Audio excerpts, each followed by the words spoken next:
सुस्वागतम सुस्वागतम सुस्वागतम. अखिल भारतीय मराठी साहित्य परिषद पुणे या नामांकित संस्थेद्वारे 4 जुलै 2021 रोजी आपण तिसरे अखिल भारतीय डॉक्टर बाबासाहेब आंबेडकर मराठी साहित्य संमेलनाचं आयोजन केलेलं आहे.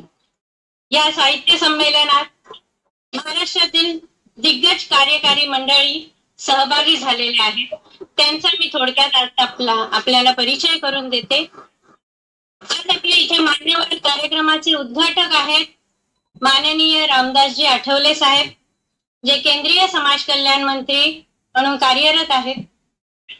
यानंतर आपले दुसरे मान्यवर अतिथी आहेत महादेव जानकर साहेब, जे माजी पशुसंवर्धन मंत्री वागदार आहेत. त्याचबरोबर आपल्या बरोबर आज इथे उपस्थित आहेत माननीय श्री अमोल बागुल सर, ज्यांना 2 राष्ट्रपती पुरस्कारांनी आतापर्यंत सन्मानित करण्यात आलेला आहे व अनेक पुरस्कारांचे ते मान्यवर आहेत आणि सुप्रसिद्ध साहित्यिक म्हणून त्यांचा सर्वतोपर चांगला परिचय आहे. त्याचबरोबर आपल्या बरोबर आज उपस्थित आहे आपले प्रमुख अतिथी आणि आपल्या कार्यक्रमाचे स्वागताध्यक्ष श्री शरदजी गोरे सर, जे आपल्या अखिल भारतीय मराठी साहित्य परिषदेचे संस्थापक आहेत आणि त्याचबरोबर परिषदेचे कार्याध्यक्ष म्हणून सध्या कार्यरत आहेत. सुप्रसिद्ध साहित्यिक म्हणून त्यांचा सर्वीकडे परिचय आहे. त्याचबरोबर आपल्याबरोबर आज आपल्यामध्ये उपस्थित आहेत माननीय श्री ज्ञानेश्वर पतंगे सर, जे सुप्रसिद्ध साहित्यिक आहेत आणि त्याचबरोबर अखिल भारतीय मराठी साहित्य परिषदेमध्ये राष्ट्रीय विश्वस्त म्हणून कार्यरत आहेत. यानंतर आपल्याबरोबर उपस्थित आहेत सुवर्णा पवार मॅडम, ज्या अखिल भारतीय मराठी साहित्य परिषदेमध्ये राष्ट्रीय विश्वस्त म्हणून कार्यरत आहेत आणि सुप्रसिद्ध लेखिका व साहित्यिक म्हणून प्रसिद्ध आहेत. यानंतर आपल्याबरोबर याच व्यासपीठावर उपस्थित आहेत रवींद्र पाटील साहेब, जे अखिल भारतीय मराठी साहित्य परिषदेमध्ये बेळगाव प्रदेशाध्यक्ष म्हणून कार्यरत आहेत कर्नाटक राज्यात. यानंतर माननीय आनंद शेंडे सर, हे सुप्रसिद्ध साहित्यिक असून विदर्भाचे प्रदेशाध्यक्ष म्हणून कार्यरत आहेत. आणि त्याचबरोबर आपल्या बरोबर इथे उपस्थित आहेत विजय मॅना म्हणून एक मुलगा आहे, विद्यार्थी आहे, 10वीचा विद्यार्थी आहे, परंतु आपल्या संपूर्ण लाईव्ह कार्यक्रमाचं स्ट्रीमिंग करायचं कार्य आपल्याला जो टेक्निकल सपोर्ट पाहिजे तो त्यांच्यातर्फे आपल्याला मिळत आहे. त्या आपण उपस्थित झालात सर्व मान्यवर या व्यासपीठावर आणि या व्यासपीठाचं जे सोनं केलेलं आहे त्याबद्दल आपल्या सर्वांचं मनापासून इथे स्वागत करते. आणि या सुंदर अशा भव्य दिव्य अशा आगळ्या वेगळ्या संमेलनाला आपण इथून सुरुवात करत आहोत. त्याबद्दल मी सुरुवातीलाच आपले जे स्वागताध्यक्ष माननीय शरद गोरे सर यांना विनंती करते की या कार्यक्रमाची सुरुवात आपण आपल्या प्रास्ताविकाने करावी. धन्यवाद सर. आपल्या संस्थेचे उपाध्यक्ष माननीय आणि कैलासवासी राजकुमार काळभोर सर यांचं काही काळापूर्वी सध्या चालू असलेल्या कोरोना महामारीमध्ये निधन झालं. त्यांच्या स्मरणार्थ आपण 2 मिनिटाची स्तब्धता पाहूया आणि आपल्या कार्यक्रमाला आपण पुढे नेऊया.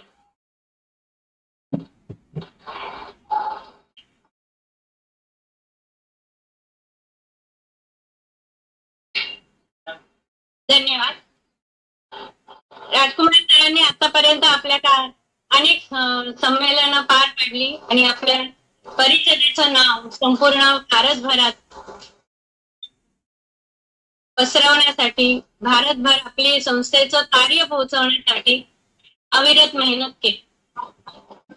त्यांच्या कृतीला इथे तोड नसली तरी त्यांच्या अपरोक्ष त्यांच्या श्रीमती शुभांगीताई काळभोर यांनी त्यांचा कार्यभार सांभाळला असून आज आपल्यामध्ये त्या सुद्धा उपस्थित आहेत आणि त्यांचंही सहकार्य आम्हाला राजकुमार सरांनी एवढं महत्वाचं आहे. तर मी इथे शुभांगीताई काळभोर यांचं सुद्धा हार्दिक स्वागत करते. आतापर्यंत आपण अखिल भारतीय मराठी साहित्य परिषदेतर्फे विविध कार्यक्रमांनी संपूर्ण जगभरामध्ये, संपूर्ण महाराष्ट्रामध्ये मराठी मानसिकता जपणाऱ्या मराठी तरुणांमध्ये, मराठी नवकवींमध्ये, साहित्यिकांमध्ये एक वेगळी गोष्ट निर्माण करण्याचा प्रयत्न करतो. त्यांना स्वतःच्या हक्काचं व्यासपीठ मिळावं म्हणून आपण कार्यरत असतो आणि यासाठी परिषदेने नेहमी आपली कसोटी दाखवलेली आहे. त्यामध्ये सगळ्यात मोठा हातखंडा जो आहे तो आपल्या शरद गोरे सरांचा. अखंडपणे अविरतपणे गेली 30 वर्ष शरद गोरे सर सातत्याने अखिल भारतीय मराठी साहित्य परिषदेच्या माध्यमातून विविध साहित्यिक उपक्रम राबवत आहेत. विविध साहित्य संमेलन आजपर्यंत आपण परिषदेच्या माध्यमातून ऑफलाईन पद्धतीने घेतलेली आहेत. आजच्या या कोरोनाच्या काळामध्ये किती अडचणी आल्या तरी परिषदेचं कार्य आपण कुठे थांबवून दिलेलं नाही. व्हॉट्सअप, फेसबुक आणि आज ऑनलाईन पद्धतीने विविध पद्धतीने आपण आपलं कार्य अविरतपणे सुरू ठेवलेलं आहे. याकरिता सगळ्यात मनापासून आभार मानावं असं वाटतं ते शरद गोरे सरांचं. त्यांच्या बरोबर आपल्या परिषदेचे इतर जी कार्यकारी मंडळी आहे त्यांनी सदैव पाठबळ दिलेलं आहे आणि त्यांच्या सहकार्यामुळेच हे आपलं कार्य पुढे आपण निरंतर चालू ठेवू. तर मी यानंतर आपल्याला विनंती करते, गोरे सर. अखिल भारतीय मराठी साहित्य परिषद पुणे या मराठी ज्ञानकुंडात, मराठी साहित्य रत्नात, सारस्वतामध्ये हा ज्ञानयज्ञ जो आहे, मराठीचा जो जागर आहे, महाराष्ट्रावरून महाराष्ट्राच्या वेगवेगळ्या प्रदेशामध्ये, जेणेकरून कर्नाटक राज्याचा मी अखिल भारतीय मराठी साहित्य परिषदेचा प्रदेशाध्यक्ष म्हणून काम करण्याची माझ्यावरती गोरे सरांनी जी जबाबदारी दिलेली आहे आणि त्या जबाबदारीला या ठिकाणी बेळगावमध्ये 8 मार्च 2020 पहिलं राज्यस्तरीय मराठी साहित्य संमेलन, या संमेलनाचे संमेलनाध्यक्ष त्या ठिकाणी शरदजी गोरे यांच्या उपस्थितीत रामदास फुटाणे साहेब हे संमेलनाध्यक्ष होते. मराठीचा जागर करण्याचा जो वसा आहे, मराठी माणसांना एक बेळगाव सीमा भागात, कर्नाटक राज्यात असेल किंवा वेगवेगळ्या भागात असेल, वेगवेगळ्या म्हणजे महाराष्ट्रातच नाही तर महाराष्ट्राच्या बाहेर देखील मराठी माणसांचा जी मराठी भाषेबद्दलची आत्मीयता जी आहे, ती आत्मीयता मराठी साहित्य संमेलनातून जी जागर जो आहे हा होत आहे. आणि या ज्ञानकुंडात पहिल्यांदा आम्हाला बेळगावकरांना देखील शरद गोरे यांच्या उपस्थित रामदास फुटाणे साहेब होते. आणि या लॉकडाऊनच्या काळामध्ये आम्हाला यावर्षी संमेलन घेता आलं नाही, पण मराठीचा जागर जो आहे, मराठीची जी दिंडी आहे ती महाराष्ट्राच्या बाहेर कर्नाटक राज्यात फडकवण्याचा त्या ठिकाणी जो मान शरदजी गोरे किंवा अखिल भारतीय मराठी साहित्य परिषदेच्या माध्यमातून आम्हाला करता आलेली आहे. आणि म्हणून मी कर्नाटक राज्याच्या वतीनं, बेळगाव सीमा भागाच्या वतीनं समस्त या ज्या अखिल भारतीय मराठी साहित्य परिषदेचं जे 3रं डॉक्टर बाबासाहेब आंबेडकर मराठी साहित्य संमेलन होत आहे आणि या संमेलनाचे उद्घाटक म्हणून रामदासजी आठवले साहेब आहेत, विशेष अतिथी म्हणून मान्यवराव जानकर असतील, संमेलनाध्यक्ष या ठिकाणी सन्माननीय अमोल बागुलजी आहे आणि स्वागताध्यक्ष म्हणून आपल्या अखिल भारतीय मराठी साहित्य परिषदेचे शरदजी गोरे सर, या सर्वांचं मी बेळगाव सीमा मराठी भागाच्या वतीनं, कर्नाटक राज्याच्या वतीनं मी खूप खूप तुम्हाला स्वागत करतो. आणि मराठीची जी दिंडी आहे, मराठीचा जागर जो आहे, मराठीची जी आत्मीयता जी आहे ती मराठी साहित्य संमेलनातून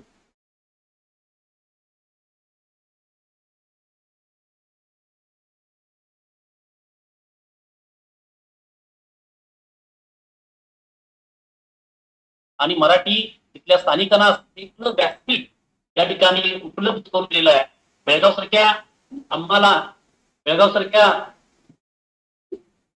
सारख्या या दुर्गम भागामध्ये मराठीची जी गळचिपी होती आहे, सन्मान्य डॉक्टर बाबासाहेब आंबेडकर जी घटना, ज्यांनी संविधान निर्माण केलं आणि संविधानात जे आम्हाला जे हक्क दिलेले आहेत, पण महाराष्ट्राच्या बाहेर जी मराठी माणसं राहतात, जेणेकरून कर्नाटकात आम्ही बेळगावच्या सीमा भागामध्ये राहतो, त्या घटनेची पायमल्ली केली जाते, मराठी माणसाला तिथं गळचिपी केली जाते, मराठी माणसाचा त्या ठिकाणी न्याय हक्कासाठी जो लढा आहे, संविधान दिलेला हा लढा आहे, हा कुठंतरी कर्नाटक सरकार मराठी माणसावरती अन्याय अत्याचार करते आहे.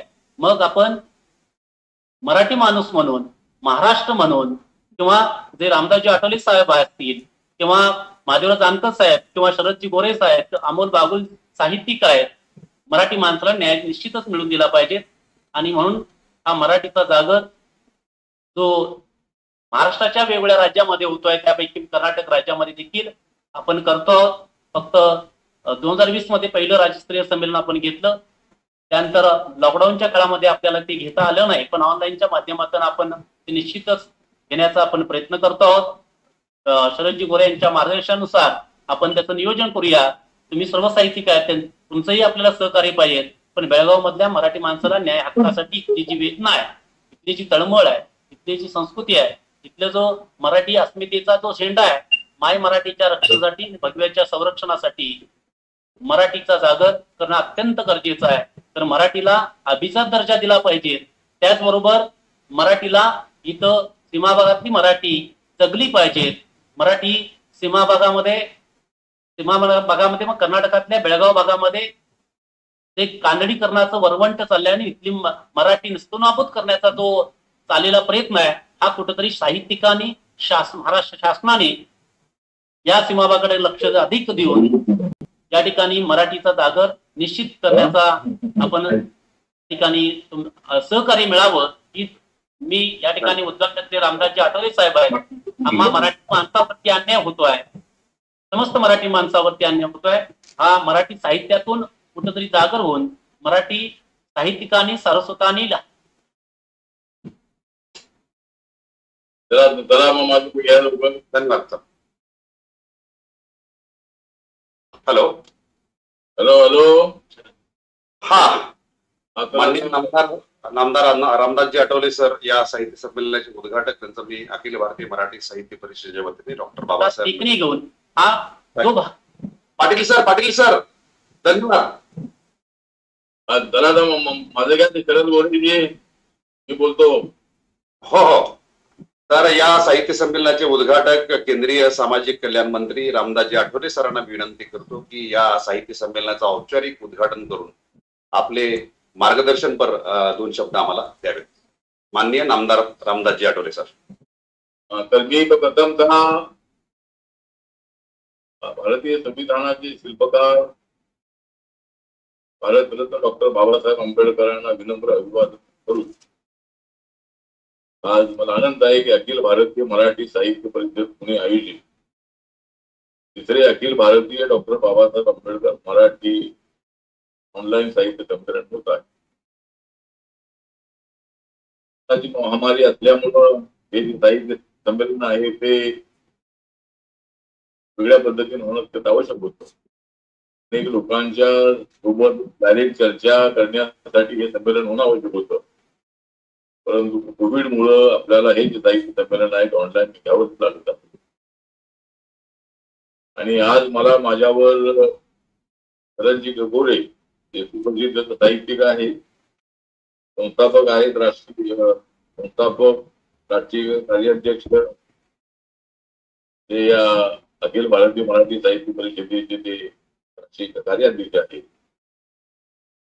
आणि आज त्यांनी मला या साहित्य संमेलनाचं उद्घाटन करण्यासाठी बोलावलेलं आहे. भारत सरकारमधील सामाजिक न्याय आणि अधिकारिता मंत्रालयात राज्यमंत्री म्हणून, आंबेडकरी चळवळीमधला कार्यकर्ता म्हणून, कॅन्सरच्या चळवळीपासून ते रिपब्लिक पक्षाच्या चळवळीपर्यंत कार्यकर्ता म्हणून काम करणारा कार्यकर्ता म्हणून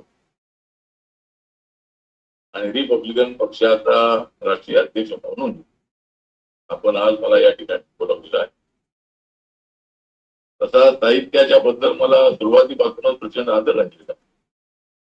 साहित्य जे असतं ते साहित्य विचार देणारं ते लिखाण आहे आणि त्या विचारावरच आपण चालू आपल्या बुद्धीचा विकास, आपल्या समाजाचा विकास, आपल्या देशाचा विकास करायचा असेल तर आपल्याला वैचारिक बैठक असली पाहिजे. ती वैचारिक बैठक जी आहे ती डॉक्टर बाबासाहेब आंबेडकरांनी आम्हाला त्या दिलेली आहे. ती वैचारिक बैठक म्हणजे तर समानता, समता, समाजामध्ये समता आली असेल, अजून जातीवाद आहे, अजून विषमतावाद आहे, हा संपणार नाही.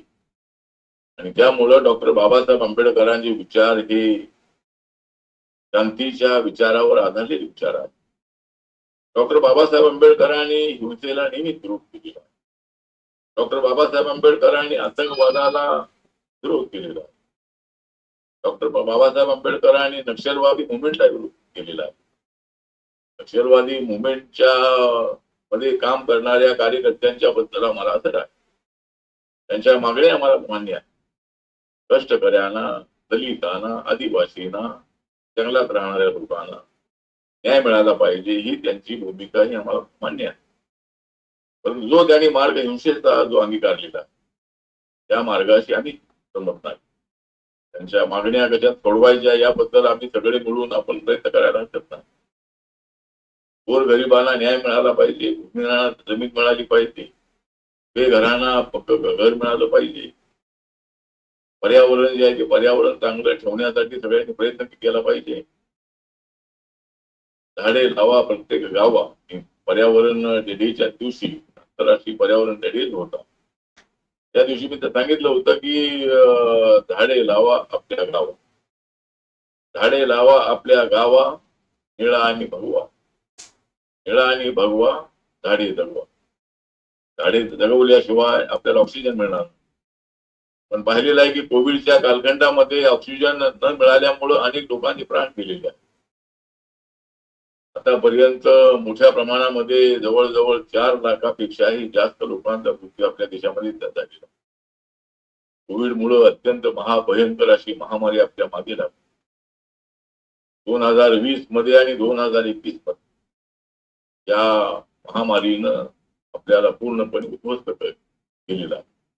आपल्या देशाची इकॉनॉमी असेल, जगाची इकॉनॉमी असेल, अनेक लोकांचे प्राण गेल्यामुळं अनेक बालकही मृत्यूमुखी झालेली आहे. कुणाचा वडील वारलेला आहे, कुणाची आई वारलेली आहे, कुणाची बहीण वारलेली आहे, कुणाचा भाऊ वारलेला आहे, मामा वारलेला आहे, काका वारलेला आहे. अशा पद्धतीनं असंख्य लोकांचा बळी ह्या कोरोनाने घेतलेला आहे. एक तर आपल्याला आठवत असेल की मी 20 फेब्रुवारी 2020 गेट वे ऑफ इंडिया या ठिकाणी अरबी समुद्राला कटाक्ष ठेवून मी त्या ठिकाणी चायनाच्या अँबॅसेडर, त्यावेळेला चायनाचा आणि आपली वाद नव्हते, ती चांगली फ्रेंडशिप होती. त्यावेळेला चायनाच्या मुंबईमधल्या अँबॅसेडरना बोलावून त्यावेळेला चायनामध्ये कोरोनाचा उगम झालेला होता. त्यावेळेला गो कोरोना, गो कोरोना, कोरोना गो, कोरोना गोचा नारा दिला होता. आणि त्या पद्धतीने ठीक आहे, कोरोना काय लगेच तो गेलेला अजिबात नाही. परंतु या कोरोनामुळं अत्यंत अडचणीमध्ये आपण आलेलो आहोत. आणि डॉक्टर बाबासाहेब आंबेडकर जे होते ते बाबासाहेब आंबेडकरांचं साहित्य, बाबासाहेब आंबेडकरांची विचारधारा, बाबासाहेब आंबेडकरांची भूमिका आपल्याला आठवत असेल की महाडच्या 14 तळ्याच्या सत्याग्रहाच्या वेळी दलितांना काय पाणी प्यायला मिळत नव्हतं असं नाहीये. परंतु गावातल्या पाणवठ्यावर, गावातल्या तलावावर, गावातल्या विहिरीवर आम्हाला सुद्धा पाणी प्यायला मिळालं पाहिजे. आम्ही सुद्धा हिंदू आहोत. आम्ही जर हिंदू आहोत तर मग आम्हाला अशा पद्धतीचा दबदबा भाव का? आम्हाला का तुम्ही असुरक्षित म्हणताय? गावाची सफाई करण्याची जबाबदारी आम्ही स्वीकार, सगळ्या गावाला स्वच्छ करण्याचं काम आम्ही आमच्या अंगावर घेतलं. आणि तुम्ही आम्हाला गावाच्या बाहेर टाकलं, तुम्ही आम्हाला विषयीच्या बाहेर टाकलं. कशासाठी तुम्ही आमच्यावर अन्याय करत आहात? राम काय फक्त तुमचाच नाही आहे, राम आमचाही आहे. त्या रामाच्या मंदिरामध्ये आम्हाला का प्रवेश नको? काळाराम मंदिराचा सत्याग्रह सुद्धा बाबासाहेब आंबेडकरांनी केलेला होता. आणि बाबासाहेबांचं म्हणणं हेच होतं की हिंदू धर्मामध्ये असणाऱ्या सगळ्या लोकांमध्ये समता असली पाहिजे आणि ती समता प्रस्थापित करण्याची भूमिका बाबासाहेब आंबेडकरांनी अनेक वेळेला. हिंदू धर्म मार्गदर्शनांच्या समोर बाबासाहेब आंबेडकरांनी आम्ही सुद्धा माणसं आहोत, आम्हाला माणूस म्हणून जगण्याचा अधिकार आहे आणि तो अधिकार कुणाला हिरावून घेता येणार नाही. ही भूमिका ठोसपणे बाबासाहेब आंबेडकरांनी आणली. पण बाबासाहेब आंबेडकरांच्या त्या आवाजाकडे कुणी लक्ष दिलं नाही. बाबासाहेब आंबेडकरांच्या पोटामध्ये पेटलेली आग होती, ती आग ते शब्दाच्या माध्यमातून व्यक्त करत. आपल्यावर झालेला जो अन्याय आहे आपण पाहिलेला आहे की बाबासाहेब आंबेडकर, सयाजी महाराज गायकवाड यांच्या बडोदा संस्थानामध्ये नोकरीला गेली. सयाजी महाराजांनी बाबासाहेबांना मदत केली, फार चांगली गोष्ट आहे शिक्षणासाठी. राजश्री शाहू महाराजांनी बाबासाहेबांना मदत केली आणि 1920 मध्ये माणगाव मध्ये कोल्हापूर जिल्ह्यामध्ये झालेल्या परिषदेमध्ये बाबासाहेब आंबेडकरांच्या बद्दल अत्यंत गौरवोद्गार काढले होते राजश्री शाहू महाराज.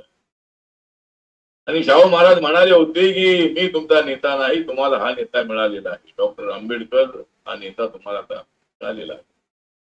आणि तो जो काळ होता त्या काळामधली परिस्थिती अत्यंत भयंकर होती. राजश्री शाहू महाराजांनी गोरगरिबांना रिझर्वेशन दिली. दलित असतील, मराठा असतील, ओबीसी असतील, मुसलमान असतील, त्या समाजातल्या गोरगरिबांना आरक्षण देण्याची भूमिका 1902 मध्ये राजश्री शाहू महाराजांनी घेतली. ज्या वेळेला या आरक्षणाची शताब्दी साजरी झाली त्यावेळेला रिपब्लिकन पक्षाच्या वतीनं आम्ही जवळजवळ 5 दिवसाचा कार्यक्रम त्या ठिकाणी ठेवला होता. अशा पद्धतीनं बाबासाहेब आंबेडकरांचा आणि शाहू महाराजांचा फार जवळचा संबंध होता. सयाजी महाराजांचा संबंध अत्यंत चांगला होता. पण ज्या वेळेला बडोद्यामध्ये बाबासाहेब आंबेडकरांचा पावला पावलावर अपमान होऊ लागला, बाबासाहेब आंबेडकरांच्याकडे जे सवर्ण समाजाचे जे शिपाई होते ते फायली फेकून द्यायचे. कारण बाबासाहेब आंबेडकर आणि त्याच्यावर समाजातले होते. बाबासाहेब आंबेडकर दलित समाजाचे होते आणि बाबासाहेब आंबेडकरांनी ठरवलं की जर माझा असा अपमान होत असेल तर माझ्या समाजात खेड्या पाड्यामध्ये कष्ट करणारा माझा समाज जो आहे त्या समाजाला न्याय मिळणार कसा. मी नोकरी करत राहिलो तर या समाजाला न्याय देण्यासाठी कोण पुढे ना. म्हणून बाबासाहेब आंबेडकरांनी आपल्याला माहित आहे की सयाजी बाग बडोद्यामध्ये आहे. त्या एका झाडाच्या खाली बाबासाहेब आंबेडकर बसले, डसा रडले आणि आता मला नोकरी करायची नाही, आता मला माझ्या समाजासाठी न्याय द्यायचा आहे. आणि म्हणून डॉक्टर बाबासाहेब आंबेडकरांनी बहिष्कृत हितकारिणी सभा 1924 साली बाबासाहेब आंबेडकरांनी बहिष्कृत हितकारिणी सभेची स्थापना केली. आणि बाबासाहेब आंबेडकर हे समाजाच्या न्यायासाठी सातत्यानं वैचारिक संघर्ष करत राहिले. आपली भूमिका तमाम देशाच्या समोर मांडत राहिले. आणि बाबासाहेब आंबेडकर हे सांगत होते की आम्हाला कोणावर अन्याय करायचा नाही, आम्हाला न्याय हवा आहे. आम्हाला सामाजिक न्याय, आर्थिक न्याय, शैक्षणिक न्याय अशा पद्धतीचा आम्हाला न्याय हवा आहे. अशा पद्धतीची भूमिका बाबासाहेब आंबेडकर मांडत होते. आपल्याला आठवत असेल की बाबासाहेब आंबेडकर साताऱ्याच्या शाळेमध्ये शिकत असतात. सुभेदार रामजी आंबेडकर हे ज्या वेळेला साताऱ्यामध्ये आर्मीमध्ये होते त्यावेळेला बाबासाहेब आंबेडकर शाळेत जाताना त्यांना शाळेच्या बाहेर बसावं लागलं. मास्तर त्यांना शाळेमध्ये घेत नव्हता, कारण जर हा विद्वान जर शाळेमध्ये आला तरी सगळे सवर्ण समाजाची मुलं बाहेर जातील आणि त्यामुळं या विद्वाला शाळेच्या बाहेर बाबासाहेब आंबेडकर हे अशा पद्धतीने विचार करत नाही. कोलंबिया युनिव्हर्सिटीमध्ये बाबासाहेब आंबेडकरांना शिक्षणासाठी जाण्याची संधी मिळाली. आणि मला अभिमान या गोष्टीचा आहे की ज्या कोलंबिया युनिव्हर्सिटीमध्ये बाबासाहेब आंबेडकर फक्त 21 वर्षाचे होते आणि बाबासाहेब आंबेडकर त्या ठिकाणी 18 तास अभ्यास करायचे. अर्ध्या पावाच्या तुकड्यावर बाबासाहेब आंबेडकर अनेक पुस्तकांचे रेफरन्स शोधत माझ्या समाजाला न्याय देण्यासाठी मला पावलं उचलली पाहिजे, मला तशा पद्धतीने लिखाण केलं पाहिजे, मला तशा पद्धतीची चळवळ उभी केली पाहिजे. आणि त्या जी लेमन लायब्ररी आहे त्या लेमन लायब्ररीमध्ये बाबासाहेब आंबेडकर कोलंबिया युनिव्हर्सिटीमध्ये अमेरिकेमध्ये बसायचे 18 तास. हे त्या ठिकाणच्या सगळ्या प्राध्यापकांनी सगळ्या त्या युनिव्हर्सिटीने पाहिलं. आणि मला अभिमान या गोष्टीचा आहे की त्या लेमन लायब्ररीमध्ये लाखो विद्यार्थी अभ्यास करण्यासाठी जात होते. पण फक्त आणि फक्त डॉक्टर बाबासाहेब आंबेडकरांचा पुतळा त्या लेमन लायब्ररीमध्ये आहे. मला आनंद या गोष्टीचा आहे की डॉक्टर माईसाहेब आंबेडकरांच्या सोबत मला त्यावेळेला अमेरिकेमध्ये जाण्याची संधी मिळाली. सिद्धार्थ हॉस्टेलमध्ये राहत असताना, विद्यार्थी असताना मला त्या ठिकाणी माई साहेबांच्या सोबत त्या बाबासाहेब आंबेडकरांच्या पुतळ्याच्या उद्घाटनासाठी जाण्याची संधी मिळाली. आज त्या लेमन लायब्ररीमध्ये फक्त आणि फक्त बाबासाहेबांचा पुतळा त्या ठिकाणी आहे. बाबासाहेब आंबेडकरांचे जे पुतळे आहेत ते सगळ्या देशभरामध्ये आहेत. जगामध्ये सुद्धा अनेक ठिकाणी बाबासाहेब आंबेडकरांची पुतळे उभी राहिली आहेत. फक्त पुतळे उभे करून चालणार नाही. बाबासाहेब आंबेडकरांचा विचार हा माणसापर्यंत पोहोचवायचा. बाबासाहेब आंबेडकरांनी सांगितलं होतं की आम्हाला युद्ध नको आहे, आम्हाला बुद्ध हवा आहे. आणि बुद्ध म्हणजे शांतीचं प्रतीक, बुद्ध म्हणजे प्रज्ञाशील करुणेचं प्रतीक, बुद्ध म्हणजे बहुजन हिताय बहुजन सुखाय मांडणारा एक विचारवंत, समानतेची भूमिका मांडणारा विचारवंत, मानवतेची भूमिका मांडणारा विचारवंत. एवढं ऐश्वर्य असताना सुद्धा त्याला आठवत असेल की रोहिणी नदीच्या पाण्याच्या तंट्यावरून शाक्य कोहली यांच्यामध्ये सातत्यानं संघर्ष होत होता. ही नदी आमचीच नदी आहे, त्या नदीचं पाणी म्हणजे फक्त आमचंच आहे. त्यावेळेला सिद्धार्थ त्यांना सांगत होता की हे पाणी तुझ्या दोघांचं आहे. दोघे म्हणाले नाही आम्ही लढाई करणार आणि जो जिंकेल त्याची त्या नदी. आणि हा विचार त्या सिद्धार्थाला पटला नाही. सिद्धार्थ यांनी गृहत्याग केला आणि बोध गया या ठिकाणी अनेक दिवस तो सिद्धार्थ तपश्चर्या करत राहिला.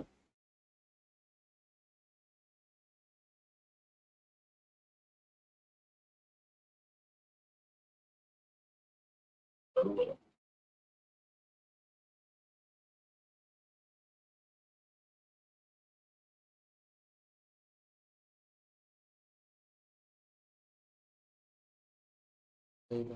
तर अशा पद्धतीनं गौतम बुद्ध त्या बोध गया या ठिकाणी तपश्चर्या करत राहिले आणि अनेक दिवसानंतर त्यांना मानवतेचा विचार सापडला.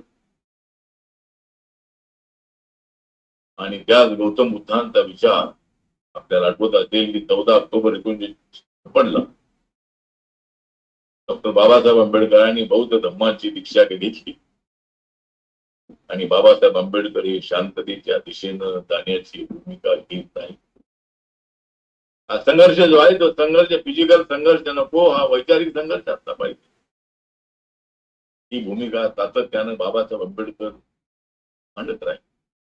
अनेक पुस्तकं लिहित राहील, समाजाला मार्गदर्शन करत राहील.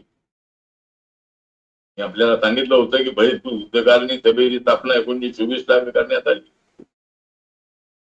बहिष्कृत असणाऱ्या समाजाला एकत्र करण्याचा प्रयत्न त्यांनी केला.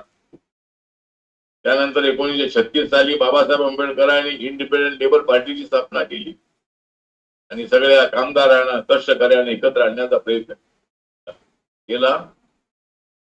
पण बाबासाहेबांना अनुभव आला की हे कामगार कारखान्यामध्ये गेल्यानंतर हम सब एक आहे म्हणतात, घरी आल्यानंतर मात्र जातीच्या या जाती व्यवस्थेमुळं एकमेकावर हल्ले करतात, एकमेकाचा वाद करतात, एकमेकाला विरोध करतात आणि त्यांना इंडिपेंडंट लेबर पार्टीच्या वेळेला काही एवढं फार यश मिळालं नाही. त्यानंतर बाबासाहेब आंबेडकरांनी 1942 साली शेड्यूल कास्ट फेडरेशनची स्थापना केली आणि शेड्यूल कास्टच्या फेडरेशनच्या तिकिटावर ज्या वेळेला बाबासाहेब आंबेडकर 1952च्या निवडणुकीमध्ये उभे राहिले. या देशाचं संविधान लिहिण्यामध्ये बाबासाहेबांचं फार मोठं योगदान आहे. ड्राफ्टिंग कमिटीचे चेअरमन म्हणून बाबासाहेब आंबेडकरांचे योगदान फार मोठं आहे. 26 अलीपूर रोड या बंगल्यामध्ये बाबासाहेब आंबेडकर रात्र जागून त्या संविधान सभेमध्ये झालेले ठराव होते, त्या ठरावाचं जे लिखाण होतं, ड्राफ्टिंग होतं, ते ड्राफ्टिंग बाबासाहेब आंबेडकर त्या ठिकाणी सातत्यानं करत. मला माहिती आहे की हे संविधान सभेला बनवलेलं. परंतु ज्या वेळेला 26 नोव्हेंबर 1949 बाबासाहेब आंबेडकरांनी संविधानाचा ड्राफ्ट त्यावेळेला पंडित जवाहरलाल नेहरू, डॉक्टर राजेंद्र प्रसाद यांच्याकडे सोपवला, त्यावेळेला त्यांच्या तोंडून उद्गार निघाले, डॉक्टर आंबेडकर आप ही सही हे संविधान आहे. म्हणून आम्ही म्हणत नाहीये, सगळं जग म्हणतंय की या देशात संविधान, या देशामध्ये अनेक जाती आहेत, अनेक धर्म आहे, अनेक भाषा आहे, पण हा जो देश आहे, हा देश हा बाबासाहेब आंबेडकरांच्या संविधानामुळे एकत्र बांधला गेलेला आहे. या देशाच्या एकतेला धोका अजिबात नाही. वाद होत असतील, संघर्ष होत असतील, दलितांवरती अत्याचार होत आहेत, आजी हिंदू मुसलमानांचे कधी कधी तंटे होतात, एकमेकांमध्ये वाद होतात, पण या देशाला तुटण्याची भीती अजिबात नाही. कारण या देशात संविधान बाबासाहेबांनी केलं आहे आणि बाबासाहेब आंबेडकर या संविधानाचे शिल्पकार आहेत. त्यामुळे आज इथं डॉक्टर बाबासाहेब आंबेडकरांच्या नावानं साहित्य संमेलन होत आहे, आनंदाची बाब आहे. बाबासाहेब आंबेडकरांचा जो विचार आहे तो जाती व्यवस्था संपली पाहिजे. आणि मला हे सांगायचं आहे की जाती व्यवस्था हळूहळू कमी होत असली तर ती पूर्ण कमी झालेली आहे असं नाही. आज ही खेड्यापाड्यामध्ये दलितांवरती अत्याचार होतात. सरकार कोणाचा येतो, पण इथल्या जाती व्यवस्थेच्या मेंटॅलिटीमुळं दलितांवरती आज अत्याचार होताना आपल्याला होतात. ते अत्याचार थांबले पाहिजे. एक जर आपल्याला माहित आहे की मराठा समाजाच्या आरक्षणाचा मुद्दा सध्या चर्चेमध्ये आहे, तर मी भारतीय दलित पॅन्सरच्या काळामध्ये सर्वात अगोदर त्यावेळेला मराठा समाज स्वतःला मागासवर्गीय म्हणून घ्यायला तयार नव्हता. त्यावेळेला मी मागणी केलेली होती की मराठा समाजाला आरक्षण झालं पाहिजे. जो मराठा समाज गरीब आहे, आर्थिकदृष्ट्या मागासलेला आहे, तो आपल्या मुलाबाळांचं शिक्षण करू शकत नाही. आपल्या सगळ्या अडचणी दूर करण्याची तेवढी त्यांची इकॉनॉमी डेव्हलप झालेली नाही. अशाने गरीब मराठ्यांना आरक्षण मिळालंच पाहिजे अशा पद्धतीची भूमिका आम्ही घेतली. मंडल आयोगाच्या शिफारसी लागू झाल्या पाहिजेत यासाठी आम्ही मुद्दे काढले. मराठवाडा विद्यापीठाला बाबासाहेबांचं नाव मिळालं पाहिजे यासाठी आम्ही संघर्ष केला. 17 वर्षापर्यंत सातत्यानं आम्ही मोर्चे काढले. आमचं म्हणणं एवढंच होतं की बाबासाहेब आंबेडकर हे मराठवाड्यामध्ये विद्यापीठ झालं पाहिजे अशा पद्धतीची आग्रही भूमिका मांडणारी नेते होती. त्यावेळेला मिलिंद कॉलेजची स्थापना औरंगाबादमध्ये करण्यात आली. पीपल्स एज्युकेशन सोसायटी स्थापन झाल्यानंतर मुंबईमध्ये सिद्धार्थ महाविद्यालय सुरू करण्यात आलं आणि बाबासाहेब आंबेडकरांनी जी पी सोसायटी आहे त्या पी सोसायटीमध्ये 11 मेंबर असतात. त्या 11 मेंबर मध्ये 7 मेंबर दलित बौद्ध आणि 4 मेंबर जनरल कॅटेगरीचे, म्हणजे ब्राह्मण असतील, मराठा असतील, बहुजन असतील. बाबासाहेब आंबेडकरांना समाज जोडायचा होता. बाबासाहेब आंबेडकरांचं म्हणणं हे होतं की पिढ्यानपिढ्यापासून त्या समाजाच्या डोक्यामध्ये चुकीचा विचार पेरलेला आहे, तो विचार काढून टाकण्याची आवश्यकता आहे. एक दिवस ही जाती व्यवस्था संपेल आणि हळूहळू असेना मोठं परिवर्तन होतं. सध्या इंटरकास्ट मॅरेज जे आहे ते जवळजवळ देशामध्ये 1.25 लाखापेक्षा जास्त इंटरकास्ट मॅरेज होतात. काही ठिकाणी हल्ले होतात, पण अनेक आई वडील जे असतात ते आई वडील आपल्या मुलांनी घेतलेला निर्णय मान्य करतात. आणि बाबासाहेब आंबेडकर म्हणायचे की रोटी आणि भेटी व्यवहारामुळे जाती व्यवस्था जाणार नाही, त्यासाठी भेटी व्यवहाराची आवश्यकता आहे. भेटण्यामुळं आणि एकत्र खाल्ल्यामुळं, जेवण केल्यामुळं जाती व्यवस्था जाणार नाही, त्यासाठी भेटी व्यवहाराची आवश्यकता आहे. माझं जे सामाजिक न्याय खात्याचं मंत्रालय आहे, डॉक्टर आंबेडकर फाउंडेशन आहे, त्याच्या वतीनं जवळजवळ 2.5 लाखाची मदत आम्ही मॅरेज करणाऱ्यांना देतो आणि अनेक कुटुंबाला अशा पद्धतीची मदत करण्यात आमचा प्रयत्न आहे. एक तर डॉक्टर बाबासाहेब आंबेडकरांनी एनिहिलेशन ऑफ कास्ट जे आहे अशा पद्धतीचं पुस्तक लिहिलं. अनेक बाबासाहेब आंबेडकरांनी पुस्तकं लिहिलेली आहे आणि बाबासाहेब आंबेडकर म्हणजे वैचारिक भूमिका मांडणारा एक जबरदस्त अशा पद्धतीचा एक नेता. बाबासाहेब आंबेडकरांनी ज्या रिपब्लिकन पक्षाची स्थापना केली, आता एक पक्ष असावा अशी बाबासाहेबांची इच्छा होती, पण त्यांच्या काळामध्ये हा पक्ष स्थापन होऊ शकला नाही. पण त्यांच्या महापरिनिर्वाणानंतर 3 ऑक्टोबर 1957 रिपब्लिकन पक्षाची स्थापना नागपूरमध्ये करण्यात आली. त्या रिपब्लिकन पक्षाचा अध्यक्ष म्हणून काम करण्याची मला संधी मिळाली. बाबासाहेब आंबेडकरांच्या आशीर्वादामुळे मला नरेंद्र मोदी काँग्रेसच्या सरकारमध्ये 2 वेळेला मंत्रिपद मिळालेलं आहे. बाबासाहेब आंबेडकरांच्या नंतर त्या मंत्रिमंडळामध्ये रिपब्लिकन पक्षाला कधी संधी मिळाली नव्हती. पहिल्यांदाच अशा पद्धतीची संधी मिळाली. ठीक आहे, मंत्रिपद हा काय एवढा फार विशेष महत्वाचा विषय नाही, परंतु मी आंबेडकरी चळवळीमधला कार्यकर्ता आहे, आजही कार्यकर्ता आहे, उद्या मी कार्यकर्ता राहणार आहे. यापूर्वी मी कार्यकर्ता होतो आणि कार्यकर्ता म्हणून घेण्यामध्ये मला आनंद आहे. नेता म्हणण्यापेक्षा कार्यकर्ता हे जे पद आहे हे कुणी फिरवून घेऊ शकत नाही. मंत्रिपद येतात जातात, खासदारकी येते जाते, पण बाबासाहेब आंबेडकरांचा अनुयायी, बाबासाहेब आंबेडकरांच्या विचाराचा कार्यकर्ता म्हणून घेण्यामध्ये मला प्रचंड आनंद आहे. आज अशा पद्धतीचं बाबासाहेब आंबेडकर मराठी ऑनलाईन साहित्य संमेलन या ठिकाणी होत आहे. त्या ठिकाणी महादेवजी जानकर आमचे चांगले मित्र आहेत. हे बहुजन समाजाचे नेते आहे, धनगर समाजाचे नेते आहे आणि त्यांनी आपला राष्ट्रीय समाज पक्ष जो आहे हा महाराष्ट्रामध्ये चांगलं वाढवण्याचं काम सुरू केलेलं आहे. या ठिकाणी अमोल बाबुलजी, डॉक्टर अमोल बाबुलजी आहेत, ते चांगले कवी आहेत. त्यांना राष्ट्रपती पदकाने त्यांना सन्मानित करण्यात आलेला आहे. शरदजी गोरे हे तर अशा कार्यक्रमाचे आयोजक आहेतच आहेत आणि शुभांगीताई कारभाऊ या अखिल भारतीय मराठी साहित्य परिषदेच्या राष्ट्रीय उपाध्यक्ष आहेत.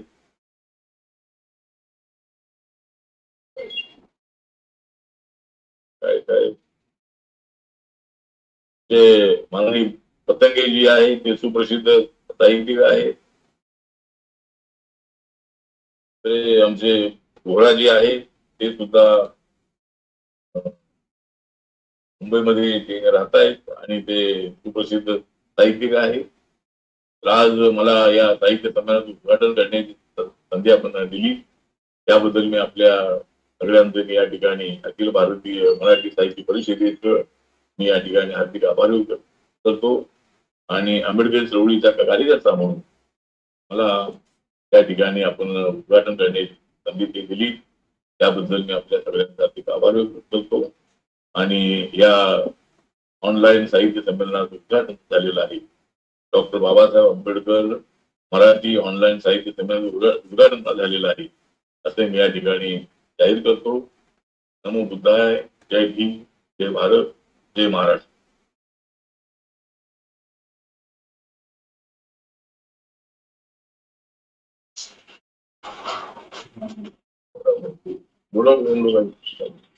खूप खूप धन्यवाद सर. आपल्या अमूल्य मार्गदर्शनामुळे या कार्यक्रमाची सुरुवात अतिशय दमदार अशी झाली.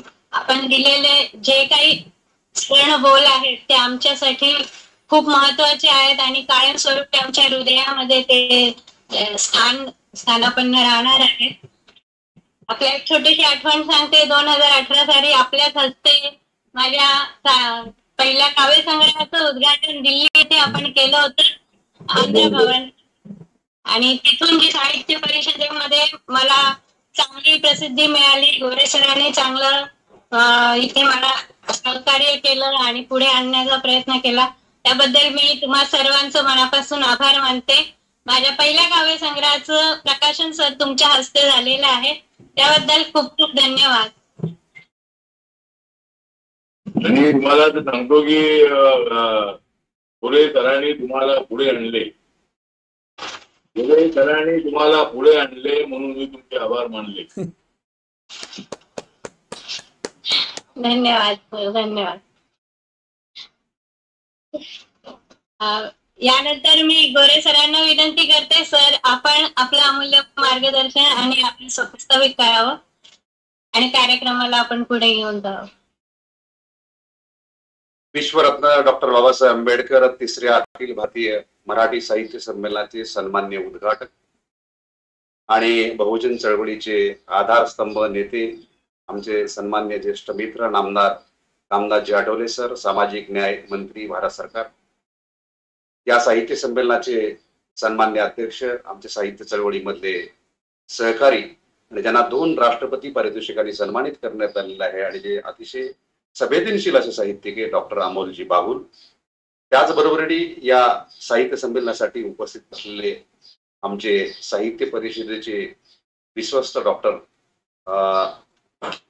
अना रसनकुटे सर, त्याचबरोबरीने आमच्या साहित्य परिषदेच्या राष्ट्रीय उपाध्यक्ष शुभांगीताई काळभोर, साहित्य परिषदेचे विश्वस्त ज्ञानेश्वरजी पतंगे, मराठी साहित्य परिषदेचे आमचे कर्नाटक प्रांताचे राज्याध्यक्ष रवींद्रजी पाटील, विदर्भाचे आमचे अध्यक्ष अनंतकुमार शेंडे, मुंबईच्या आमच्या प्रांताध्यक्ष राजश्री बोहरा आणि अखिल भारतीय मराठी साहित्य परिषदेच्या विश्वस्त सुवर्णाजी पवार आणि बाकी सर्वच मंडळी जी ऑनलाईनच्या माध्यमातून या साहित्य संमेलनाचा आस्वाद घेत आहेत, त्या सगळ्या माता भगिनींना मी या ठिकाणी विनम्र असं अभिवादन करतो आणि माझे विचार मांडण्यासाठी मी सुरुवात करतो.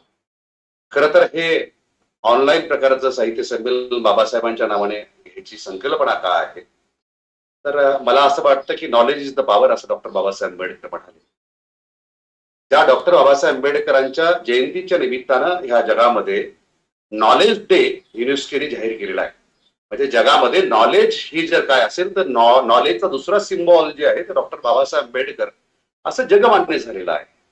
जगमान्य असलेले ज्ञानसूर्य डॉक्टर बाबासाहेब आंबेडकर आणि त्यांचा समृद्ध असा विचार जो आहे, या विचाराचा प्रचार आणि प्रसार जो आहे तो मोठ्या प्रमाणावरती विश्वभरामध्ये झाला पाहिजे, ही संकल्पना घेऊन अखिल भारतीय मराठी साहित्य परिषदेची या साहित्य संमेलनाची सुरुवात गेल्या 3 वर्षापूर्वी केली. तर मला असं वाटतं की नॉलेज इज द पॉवर आणि बाबासाहेबांबद्दल बोलण्यासारखं बरंच आहे. अथांग समुद्र, ज्ञानाचा समुद्र म्हणजे डॉक्टर बाबासाहेब आंबेडकरांचे विचार आहे. डॉक्टर बाबासाहेब आंबेडकरांच्या बद्दल जीवनामधली जी प्रेरणा आहे की प्रत्येक माणसाला एक नवीन चेतना मिळेल आणि आपलं आयुष्य जे आहे ती सोनानी चकाकी मिळेल, एक नवीन लकेर आपल्या जीवनामध्ये आशावाद निर्माण होईल, अशा प्रकारचा संघर्षमय हा प्रवास जो आहे यशाकडे नेलेला बाबासाहेब आंबेडकरांनी. त्यांचं कार्यकर्तृत्व जे आहे ते अत्यंत महत्वाचं आहे. माणसाला केंद्रबिंदू मानून डॉक्टर बाबासाहेब आंबेडकरांनी आपलं तत्वज्ञान जे आहे ते वैश्विक करून दाखवलं. या डॉक्टर बाबासाहेब आंबेडकरांनी जवळपास 45हून अधिक ग्रंथ लिहिलेले आहेत, त्यातले अमूल्य ग्रंथ आहेत. आता हा सगळा भाग जो आहे तो अत्यंत महत्वाचा आहे. ज्यावेळेस डॉक्टर बाबासाहेब आंबेडकर लहान होते, आंबोडे गावामध्ये शिक्षण घेत होते, त्यावेळेस कृष्णाजी अर्जुन केळुस्कर यांनी 2 ग्रंथ बाबासाहेबांना दिले होते.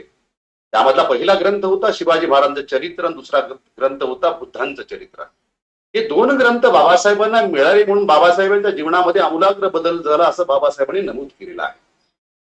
कारण का हा आपण जर बघतो की हा जीवनामध्ये आपला जी चेतना आहे, प्रेरणा आहे आणि ही सगळी मिळण्याचे कारण स्त्रोत्र जे असतात, म्हणजे हा स्रोत जो आहे हा स्रोत बुद्धांचा आणि शिवाजी महाराजांच्या चरित्राचा, जो त्यांना समृद्ध असा वारसा आणि इतिहास लहानपणीमध्ये त्यांना वाचायला मिळाला, त्याची प्रेरणा घेऊन बाबासाहेबांनी आपलं दीपस्तंभासारखं कार्य जगभर उभं केलं.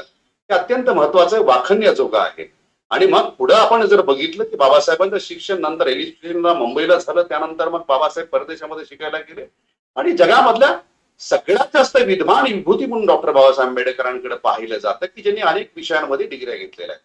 हे संदर्भ का महत्वाचे आहेत, तर आपण जसं म्हणतो की शिक्षण हे वाघिणीचं दूध आहे असं बाबासाहेब नेहमी म्हणायचे. म्हणजे एखादा माणूस शिकल्यानंतर त्याला आत्मविश्वास येईल आणि हा आत्मविश्वास जो आहे तो तुम्हाला कुठेही अंधकरणामध्ये चाचपडायची वेळ येऊ देणार नाही, अशा प्रकारचा विचार वसा आणि बारसा बाबासाहेबांनी आम्हाला दिला. आता शिका, संघर्ष व्हा, करा आणि संघटित राहा असं बाबासाहेब म्हणाले होते.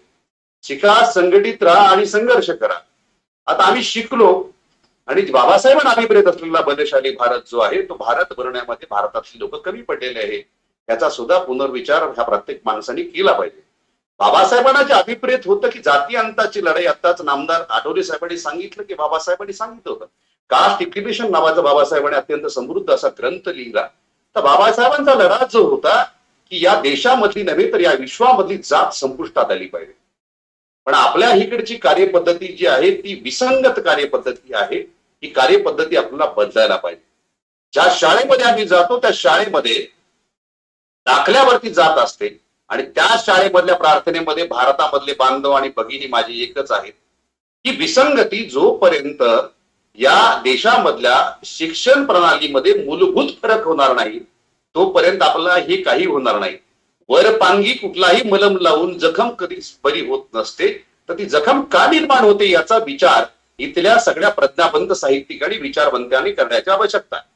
या देशामधल्या जाती ज्या आहेत त्या जाती कमी होण्याच्या ऐवजी वाढतायत आणि हा देश वळणाकडे वळतोय की अशा प्रकारची भीती सुद्धा आपल्याला जाणवते. याचं कारण असं आहे की या देशामध्ये 6,472 आणि 72,337 उपजाती निर्माण झालेल्या आहेत.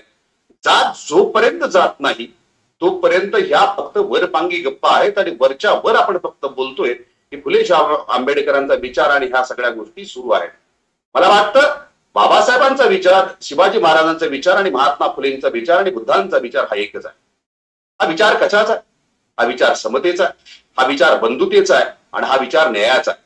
न्यायप्रिय जी ह्या गोष्टी आहेत, न्यायप्रिय ह्या गोष्टींचा आदर्श घेऊन बाबासाहेबांनी आपल्या जीवनाची मार्गक्रमणा केली. बाबासाहेबांसारखे आपण जर बघितलं की सर्वज्ञानी विभूतीमध्ये बाबासाहेबांचा उल्लेख होतो. त्या बाबासाहेबांबद्दल एक आपण महत्वाचा धागा आपल्याला सांगितला पाहिजे. बाबासाहेबांसारख्या विद्वान व्यक्तीने आपल्या लेटर हेडवरती फक्त एकच नाव लिहिलं होतं, ते होतं जय शिवराय. ते जय शिवराय का लिहिलं होतं बाबासाहेबांनी? बाबासाहेबांनी शिवाजी महाराजांच्या जयंतीच्या निमित्ताने अनेक व्याख्यानं देऊन प्रचार आणि प्रसार करण्याचं कार्य बाबासाहेबांनी केलं होतं. जो शिवाजी महाराजांचा शिवविचार होता तोच बाबासाहेबांचा विचार होता. शिवाजी महाराज जात धर्म या गोष्टीला थारा दिला नाही, आपल्या प्रशासनामध्ये सगळ्या लोकांना सामावून घेतलं. बाबासाहेबांची जी संकल्पना होती समता, समानता आणि बंधुता, न्याय, ही अंमलात ह्या पृथ्वीतलावरती पहिल्यांदा कुणी जर आणले असेल राजांनी तो छत्रपती शिवाजी महाराज हे एकमेव राजे होते. म्हणून बाबासाहेबांना निस्सीम अशी आपण श्रद्धा शिवाजी महाराजांवर होती. मग आपण जर बघितलं चवदार तळ्याचा उल्लेख आता आठवले साहेबांनी केला. त्याच्या अगोदरचा एक संदर्भ मी तुम्हाला ऐतिहासिक संदर्भ सांगतो. चवदार तळ्याचा संघर्ष बाबासाहेबांनी ज्यावेळेस केला हा ऐतिहासिक चळवळीचा भाग मानला जातो इतिहासामध्ये. तर त्या संघर्षाच्या अगोदर या चवदार तळ्याचा महाडचा संघर्ष जो आहे त्याच्या अगोदर छत्रपती शिवाजी महाराजांचा रायगडवरती जाऊन बाबासाहेबांनी दर्शन घेतलेलं आहे, आशीर्वाद घेतलेला आहे आणि त्यानंतर तो संघर्ष केलेला आहे. मला वाटतं की रायगडची पृष्ठभूमी ही ऐतिहासिक आम्हाला दोन महानेते, लोकनेते, वैश्विक वंदनीय नेते आम्हाला दिलेले आहेत, डॉक्टर बाबासाहेब आंबेडकर, छत्रपती शिवाजी महाराज. तर मला वाटतं की जातीमध्ये, धर्मामध्ये कुठल्याही युगपुरुषांना आपल्याला कधी वाटता येत नसतं. युगपुरुष जे आहेत ते वैश्विक असतात, परंतु जाती धर्मामध्ये वाढवण्याचा आणि त्यांना विभागण्याचा कार्यक्रम राजकीय राजरोजपणे प्रत्यक्ष अप्रत्यक्षरित्या या देशामध्ये सुरू आहे आणि तो हाणून पाडण्याचं काम विचारवंतांनी आणि साहित्यिकांनी केलं पाहिजे. साहित्यिक जे आहे ते लागून चालून करण्यासाठी साहित्यिक नसतात. तर मला वाटतं लेखणीची ताकद जी आहे, बाबासाहेब म्हणले होते की आजची लढाई ही जी आहे बाबासाहेबांच्या विचारधारेने लढायची असेल तर आजची लढाई ही ब्रेन आणि पेनची आहे. आपला ब्रेन जो आहे तो बाबासाहेबांच्या विचाराने आपण चालवला पाहिजे आणि लेखणी जी आहे ती लेखणी आम्हा घरात शब्दांची जरत शब्दांची जतने शस्त्र करो जे तुकोबा राय म्हणाले होते, किंवा ज्योतिराव फुले जे बाबासाहेबांचे गुरु होते की विद्येविना मती गेली, मतीविना नीती गेली, नीतीविना गती गेली, गतीविना शूद्र खचले, एवढे सारे अनर्थ एका अविद्येने केले. आणि ही अविद्या जी आहे, जे बाबासाहेब म्हणाले होते की नेहमी ज्ञानाची ताकद ही प्रचंड मोठी असते. जर तुम्ही शिकला प्रचंड प्रमाणामध्ये तर तुम्हाला कुठे नतमस्तक व्हायचं हे समजेल आणि तुम्ही गुलाम होणार नाही. ही ज्ञानाची ताकद आहे. मग बाबासाहेबांनी हे सांगितलेले समृद्ध विचार जे आहेत ते अंमलामध्ये आणण्यासाठी 2-3 गोष्टीचा संदर्भ अत्यंत महत्वाचा आहे. क्रांतीसूर्य महात्मा फुलेंचा आदर्श बाबासाहेबांनी घेतला, कबीरांचा आदर्श घेतला, बुद्धांचा आदर्श घेतला, शिवाजी महाराजांचा आदर्श घेतला आणि हे सगळे संदर्भ जे आहेत मोठ्या प्रमाणावरती मानलेले आहेत. खरं तर एक संदर्भाबद्दल खरं तर हा जो उहापोह केला पाहिजे. तर मला एक संदर्भ सांगावं असं वाटतं की ज्या बुद्धांना आपण बघितलं की त्याचा आदर्श म्हणून छत्रपती संभाजी महाराजांनी बुद्धभूषण सारखा ग्रंथ 1671 साली लिहिला. हा एक वेगळा संदर्भ मी खरं तर पुढे आणतोय. याचा धागा बाबासाहेबांशी संदर्भित आहे. तर हा ग्रंथ बुद्धांना म्हणजे दिवसा सूर्य चमकतो, रात्री चंद्र चमकतो, या विश्वामध्ये असा एक महामानव आहे तो दिवसाही तळपतो, रात्री चमकतो, तो सिद्धार्थ गौतम बुद्ध, असं संभाजी महाराज त्या बुद्धभूषण या ग्रंथामध्ये म्हणाले होते. आता काय संदर्भ आहे? आता बघा, बुद्धभूषण हा शब्द जो आहे या विश्वामध्ये पहिल्यांदा जर वापरला कुणी तो छत्रपती संभाजी महाराजांनी मांडलेला आहे. बुद्ध म्हणजे शहाणा आणि भूषण म्हणजे दागिना. आणि हा दुसऱ्यांदा जर शब्द कुणी वापरला असेल तर तो बाबासाहेब आंबेडकरांनी वापरलेला आहे. बाबासाहेब आंबेडकरांनी मुंबईमध्ये बुद्धभूषण नावाचं प्रिंटिंग प्रेस सुरू केलं होतं. तर माझा असा दावा आहे की छत्रपती संभाजी महाराजांनी जे संशोधन केलं होतं आणि सिद्धार्थ गौतम बुद्धांच्या सम्यक समतावादी विचारांवर आधारित बुद्धभूषण नावाचा ग्रंथ जो लिहिला होता, हा ग्रंथ याचं अवलोकन डॉक्टर बाबासाहेब आंबेडकरांनी केलं असावं म्हणूनच बुद्धभूषण हे प्रिंटिंग प्रेस बाबासाहेबांनी नाव दिलं असेल असा माझा दावा आहे. आणि बाबासाहेब आणखी काही वर्ष जर जगले असते तर मला वाटतं त्याच वेळेस छत्रपती संभाजी महाराजांचा बुद्धभूषण हा ग्रंथ आणि त्यांचे अलौकिक विचार बाबासाहेबांनी जगासमोर आणले असते. असो, हे संदर्भिक तौलिक आणि मौलिक पद्धतीने विचारधारा आणि त्यांचा इतिहास जो आहे ते खरं तर आकलन करण्याची क्षमता साहित्यिकांकडे, विचारवंतांकडे असली पाहिजे. बाबासाहेब नेहमी म्हणायचे की बाबासाहेब आज सुद्धा आम्हाला माहिती आहे, साहित्यिक संदर्भित ग्रंथातनं आपण बोललं पाहिजे, बरेच सगळे संदर्भ आहेत. बाबासाहेबांनी विषमतेबद्दल भाष्य करताना म्हटलेलं आहे, बाबासाहेबांना ही विषमता कधीच मान्य नव्हती. आता परत दोन सगळ्या गोष्टी राहतात की बाबासाहेबांनी जे सांगितलेलं आहे, तर बाबासाहेबांनी काय सांगितलेलं आहे, तर बाबासाहेबांनी जे सांगितलं होतं की बाबासाहेबांनी सांगितलं होतं की आम्हाला दोन गोष्टी आहेत, तर आपण कुणाला परिवर्तनवादी म्हटलं पाहिजे किंवा कोण बहुजनवादी आहे, कोण हितायवादी आहे. तर मग तर फक्त एखाद्या बहुजन समाजामध्ये जन्माला येऊन कुठलाही माणूस बहुजन होऊ शकत नाही. एखादा माणूस बहुजन समाजामध्ये जन्माला येऊन सुद्धा एक विषमतावादी दृष्टिकोन घेऊन समाजाचं शोषण करत असेल तर तो बहुजनवादी असू शकत नाही.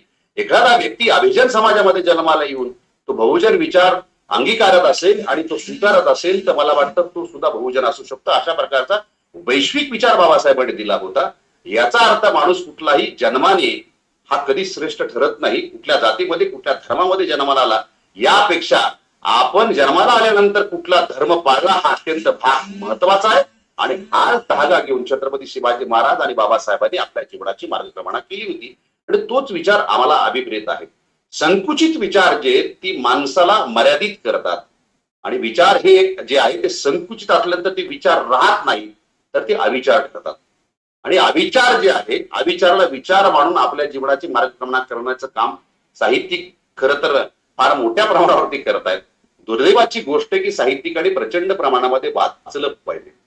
ज्या बाबासाहेब आंबेडकरांचं राजगुरू नावाचं घर मुंबईमध्ये होतं त्याचा ऐतिहासिक संदर्भ अत्यंत महत्वाचा आहे. या जगामध्ये जर ग्रंथासाठी कुणी जर घर बांधलं असेल तर ते विश्ववंदनी डॉक्टर बाबासाहेब आंबेडकर हे एकमेव व्यक्ती होते. ज्या बाबासाहेब आंबेडकरांनी 44,000 त्यांच्याकडे जे ग्रंथसंपदा होती ती समृद्ध जतन आपण केलं पाहिजे म्हणून नवीन घराची निर्मिती केली. त्या घराचं नाव राजगृह आहे. 44,000 ग्रंथ बाबासाहेबांनी त्या घरामध्ये ठेवले होते. म्हणजे आपण वाचाल तर वाचाल असं बाबासाहेब म्हणाले होते. म्हणजे काय वाचाल, बाबासाहेबांनी काय सांगितलं, हा सुविचार बाबासाहेबांचा आहे. वाचाल तर वाचाल म्हणजे काय वाचलं पाहिजे. बाबासाहेब म्हणाले होते की समाजमन वाचलं पाहिजे आणि दुसरे ग्रंथ वाचले पाहिजे. आता तुम्ही शेकडो लाखो पुस्तकं वाचले, संदर्भ वाचलेत, पण समाजामधल्या व्यथा जाणीवा तुम्हाला समजत नसतील तर तुमच्या वाचण्याचा काही फायदा नाही. म्हणजे तुम्ही वाचल्यानंतर म्हणजे समाजमन आपण वाचलं पाहिजे. त्यातली 10 तास समाजाचे प्रश्न ते तुझं प्रकटीकरण जे आहे ते आपल्या ग्रंथाच्या माध्यमातून, आपल्या वाणीच्या माध्यमातून लोकांसमोर आलं पाहिजे आणि त्याचा प्रचार आणि प्रसार झाला पाहिजे. सत्याची कास आपण धरली पाहिजे. म्हणजे बाबासाहेब हे सत्यांच्या बाजूने होते, शिवाजी महाराज हे सत्याच्या बाजूने होते.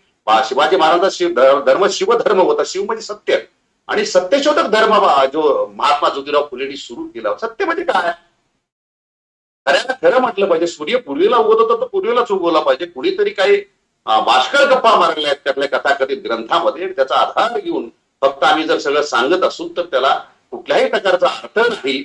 सत्य कथन करण्याची ताकद कुणाकडे असते.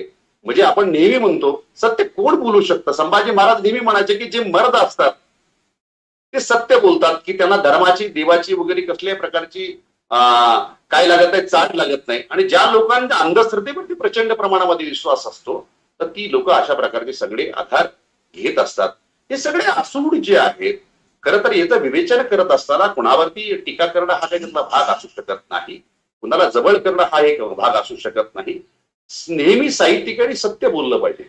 म्हणजे आपण बाबासाहेबांचे समृद्ध विचार आपण जर बघितलं, जातीयांताची लढाई मी मगाशी जसं म्हणालो तुम्हाला की कास्ट इक्विलेशन बद्दल बाबासाहेबांनी बोललेलं आहे. अर्थशास्त्राबद्दल बोलताना बाबासाहेब असं म्हणाले होते की आर्थिक विषमता आम्हाला या जगामधली कशी संपवते. बाबासाहेब असं म्हणाले होते की जोपर्यंत समाजामधल्या प्रत्येक घटकाला आम्ही सामाजिक स्थान देत नाही, सामाजिक सन्मान देत नाही, सांस्कृतिक सन्मान देत नाही, तोपर्यंत त्याला राजकीय सन्मान मिळणार नाही. राजकीय सन्मान मिळाल्याशिवाय आर्थिक प्रगती होणार नाही. आता ही सगळी आयुध जी आहेत, प्रतीके जी आहेत ती महत्वाची आहेत. म्हणजे आम्हाला सामाजिक प्रतिष्ठा जी आहे ती देताना, सांस्कृतिक प्रतिष्ठा देताना त्याची जात धर्म न बघता आपण त्याची गुणवत्ता पाहिली पाहिजे, हे बाबासाहेबांचं म्हणणं होतं. तेच म्हणणं शिवाजी महाराज किंवा अन्य सगळ्या युगपुरुषांचं होतं, तेच महात्मा फुलेंचं होतं किंवा तेच बुद्धांचं होतं. म्हणजे आज जसं आम्हाला युद्ध नको बुद्ध हवाय हा विचार जगामध्ये सगळीकडे पुढे येतोय, कारण काय? तत्वज्ञानाचा पाया जो आहे हा पाया भक्कम असल्यानंतर तुमच्या आयुष्याची इमारत ही अत्यंत सशक्त पद्धतीने तुम्हाला उभं करता येते. मग हा विचार जो आहे, या मूळ निवाशांचा विचार जो आहे, इथल्या श्रमिकाचा उपेक्षित वंचित समाजाचा इतिहास जो आहे, या इतिहासाचं आपण जर पुनर्लेखन केलं असेल तर ते बाबासाहेब आंबेडकरांनी पुनर्लेखन केलेलं आहे.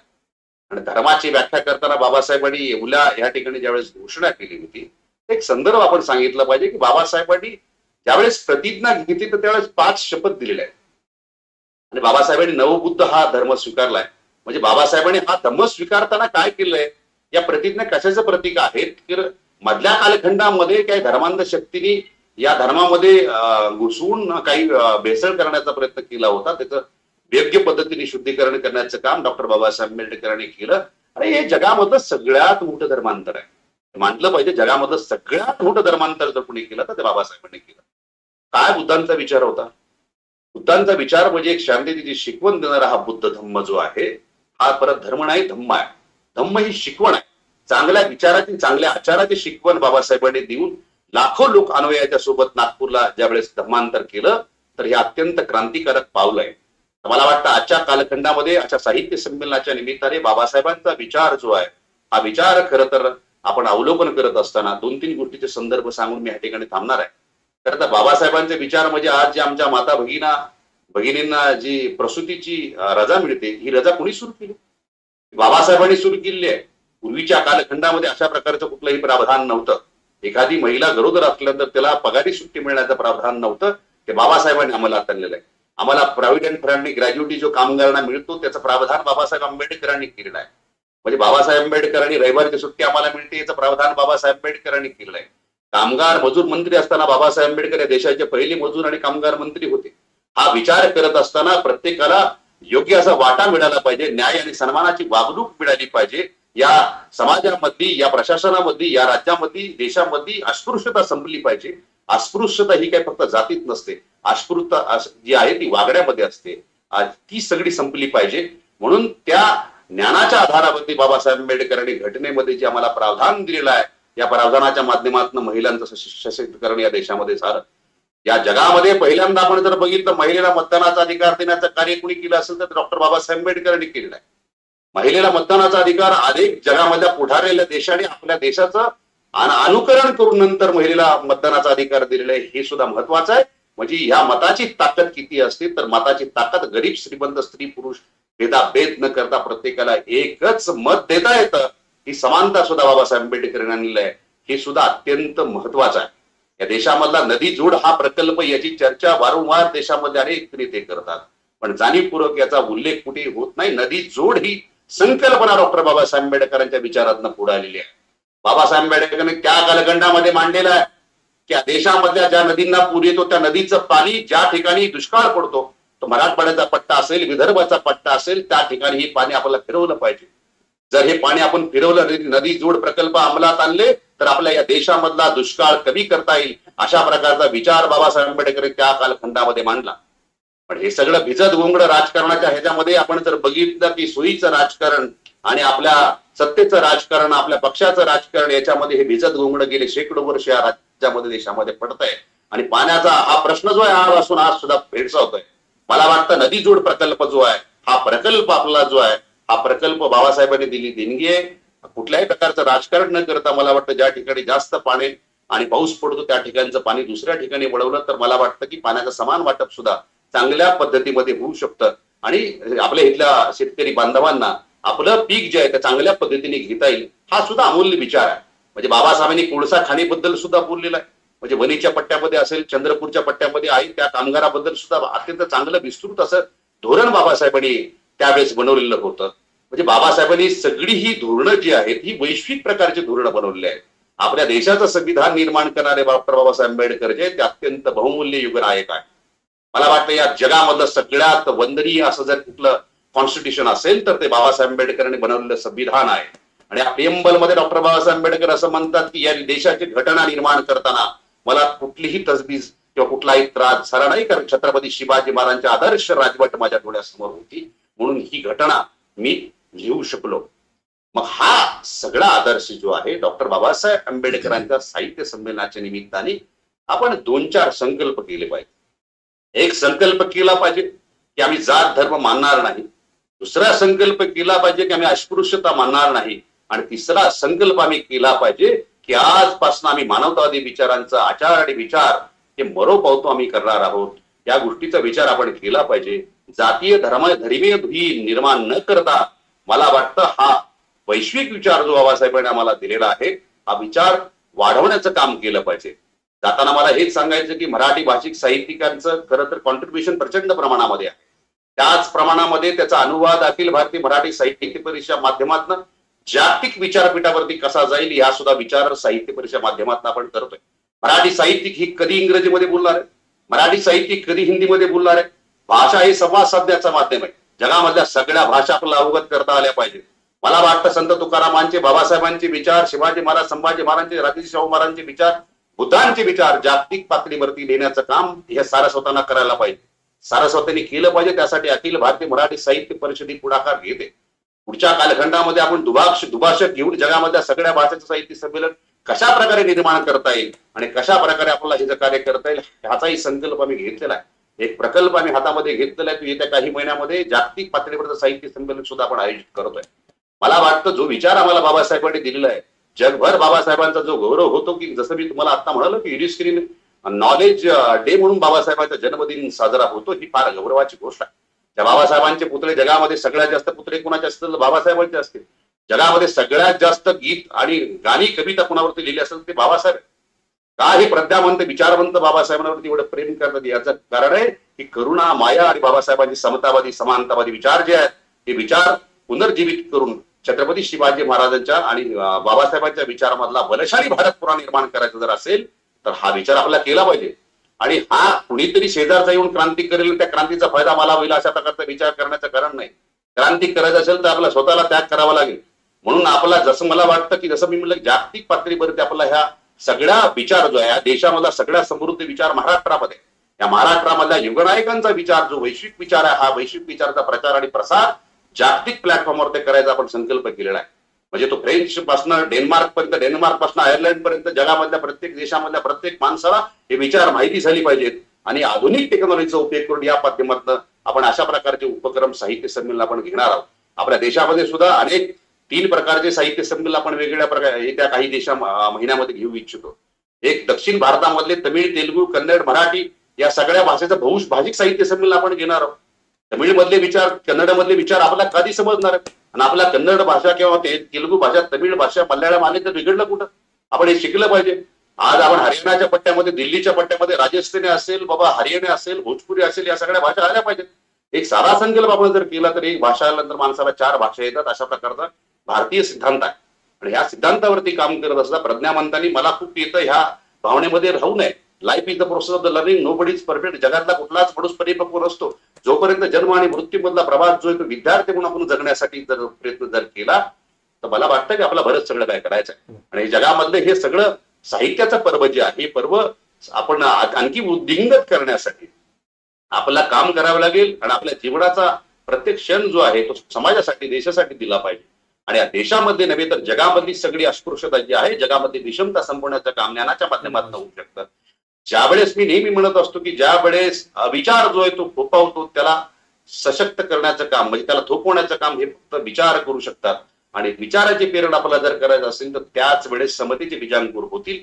या बीजांकुरला पाणी देण्याचं काम ज्यांना आपण वेळ देता येतात त्या लोकांनी पैसे दिले पाहिजेत. आणि त्या लोकांनी पैसे देऊन जे वेळ देतात त्यांना आपण मदत केली पाहिजे. मला वाटतं ही सगळी क्रांती जी आहे, ही क्रांतीची परवडी जी आहे, अशा प्रकारचे सगळे विचार जे आहेत हे विचार खरं तर बोलण्यासारखं बराच सगळा वेळ होतोय. मला या निमित्ताने एवढंच मला सांगायचं आहे की अखिल भारतीय मराठी साहित्य परिषद किंवा डॉक्टर बाबासाहेब आंबेडकरांच्या नावाने घेतलेली ही साहित्य संमेलन ही जी आहे ती मानवतेला प्रतीक मानून मानव कल्याणाची गोष्ट करणारी ही सगळी साहित्य संमेलनं आहेत. आम्हाला मानवतेला केंद्रबिंदू म्हणून ह्या जगाचा आणि भारताचा आपण येणारा सगळा कालखंड जो आहे तो समृद्ध व्हावा यासाठी आम्ही काम करतोय. आणि याच पद्धतीने नवीन सगळ्या लोकांना पुढे येऊन हे काम करण्याची आमची विचारधारा आहे. अखिल भारतीय मराठी साहित्य संमेलनाच्या या म्हणजे डॉक्टर बाबासाहेब आंबेडकर साहित्य संमेलनामध्ये ही सगळी मंडळी मोठ्या प्रमाणात जी इथं उपस्थित राहिले, या साहित्य संमेलनाचे संमेलनाध्यक्ष आणि बाकी आमच्या साहित्य परिषद सगळेच पदाधिकारी, खरं तर प्रतीक म्हणून मी फक्त पुढे आहे, म्हणजे माझं खरं तर नामोल्लेख होतो, तर मी विनम्रपणे सांगू इच्छितो की प्रतीक म्हणून मी फक्त पुढे आहे. मी 30 वर्ष जरी काम करत असलो आणि संस्थेचा संस्थापक जरी असलो, तर मला वाटतं की माझे शेकडो लाखो कार्यकर्ते ज्यावेळेस अतिशय अव्याहतपणे काम करतात, तेव्हा कुठंतरी संस्था म्हणून आणि त्याचा प्रतिनिधी म्हणून मी फक्त पुढे आहे. हे सगळं श्रेय जे आहे ते माझ्या सगळ्या पदाधिकाऱ्यांचं श्रेय आहे. हे पदाधिकारी अतिशय विनम्रपणे काम करतात म्हणून संस्था आणि त्याचं कार्य पुढे जात असतं. असं समृद्धपणे हे कार्य जे आहे माझे सर्वच पदाधिकारी नेतील.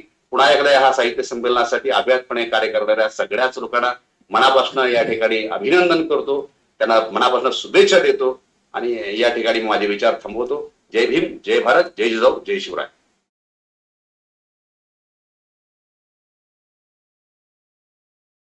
अतिशय असं मौल्यवान मार्गदर्शन केलं सर आपण. खूप खूप धन्यवाद. आपले कार्यक्रमाला खरं पूर्णत्व आलं आहे. तुमच्या विचारांनी भरलेली मन आता खरोखर त्या दृष्टीने पुढे कार्यरत होणार आहे आणि आपण दिलेल्या प्रोत्साहनामुळे सतत आम्ही नेहमी कार्यरत होत असतो आणि पुढे जाण्याचा प्रयत्न करतो. आपल्या अमूल्य मार्गदर्शनाने नेहमी एक माणूस म्हणून कसं चालावं याची प्रेरणा सातत्याने मिळत असते आणि खरं म्हणजे माणसामध्ये माणुसकीचं बीज मुरवण्याचं काम तुम्ही तुमच्या मार्गदर्शनातून करत असता आणि ही आमच्यासाठी खूप मोठी पर्वणी असते. यापुढे मी विनंती करते आपले राष्ट्रीय उपाध्यक्ष काळभोर ताई की आपण आपलं मनोगत इथे व्यक्त करावं.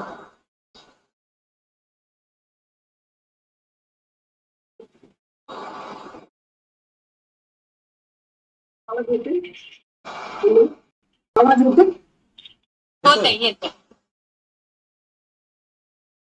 अखिल भारतीय मराठी साहित्य परिषद आयोजित तिसरे डॉक्टर बाबासाहेब आंबेडकर साहित्य संमेलन जे आपण आयोजित केलं आहे त्यासाठी खूप खूप शुभेच्छा. तसेच सर्व मान्यवर, उपस्थित मान्यवर त्यांचं मी स्वागत करते. तसेच आपले सर्व अखिल भारतीय साहित्य परिषदेचे सर्व पदाधिकारी यांचंही मी स्वागत करते. राजकुमार काळभोर सरांना अभिवादन करते.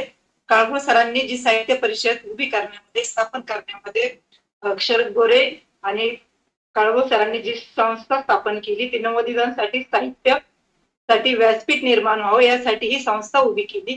त्या संस्थेच्या माध्यमातून आपल्या भारतभर सर्व ही साहित्य परिषद पोहोचली आहे. आपले सर्व पदाधिकारी सर्व शाखांमधून काम करतायत आणि हे कार्य असंच पुढे चालू खूप मोठ्या प्रमाणावर राहावं. तसेच आपली ही संस्था पूर्ण भारतभर नाही, देशभर नाही तर आंतरराष्ट्रीय पातळीवर पोहोचवण्यासाठी आपण सर्वांनी मिळून प्रयत्न करूया. आणि काळभोर सरांची एवढीच इच्छा होती, एक स्वप्न होतं की आपले हे साहित्य परिषदेचं, साहित्य चळवळीचं काम तळागाळापर्यंत पोहोचून ती साहित्य परिषद भारतभर पोहोचली आहे. आता ती आंतरराष्ट्रीय पातळीवर पोहोचावी तर त्यांचं स्वप्न नक्कीच आपण साकार करण्यासाठी सगळ्यांनी मिळून प्रयत्न केला तर नक्कीच ही साहित्य परिषद आंतरराष्ट्रीय पातळीपर्यंत पोहोचेल. मी ह्या कार्यक्रमासाठी सर्वांना, आपल्या कवींना, सर्व साहित्यिकांना खूप खूप शुभेच्छा देते व माझे 2 शब्द थांबवते. धन्यवाद. धन्यवाद ताई. आपण काळभोर सरांची जागा घेतलीत आणि त्यामुळे आमच्यातली खूप मोठी जी पोकळी निर्माण झालेली ती पूर्ण करण्याचा प्रयत्न केला. खूप खूप धन्यवाद. आणि आपण सगळ्या संमेलनात, सगळ्या कार्यक्रमात उपस्थित राहून आम्हाला नेहमी प्रेरणा देत असता. त्यामुळे आम्हाला एक स्त्री म्हणून कार्यरत असताना जास्त अभिमान वाटतो. यापुढे मी आजचे आपले मान्यवर अतिथी आणि संमेलनाचे अध्यक्ष, 2 राष्ट्रपती पुरस्कारांनी विजेते असे आपले सन्माननीय अमोल बागुल सर यांना विनंती करते की त्यांनी त्यांचं अमूल्य मार्गदर्शन सर्व रसिकांपर्यंत करावे. नमस्कार. आपल्या सगळ्यांचं मनपूर्वक हार्दिक स्वागत करतो.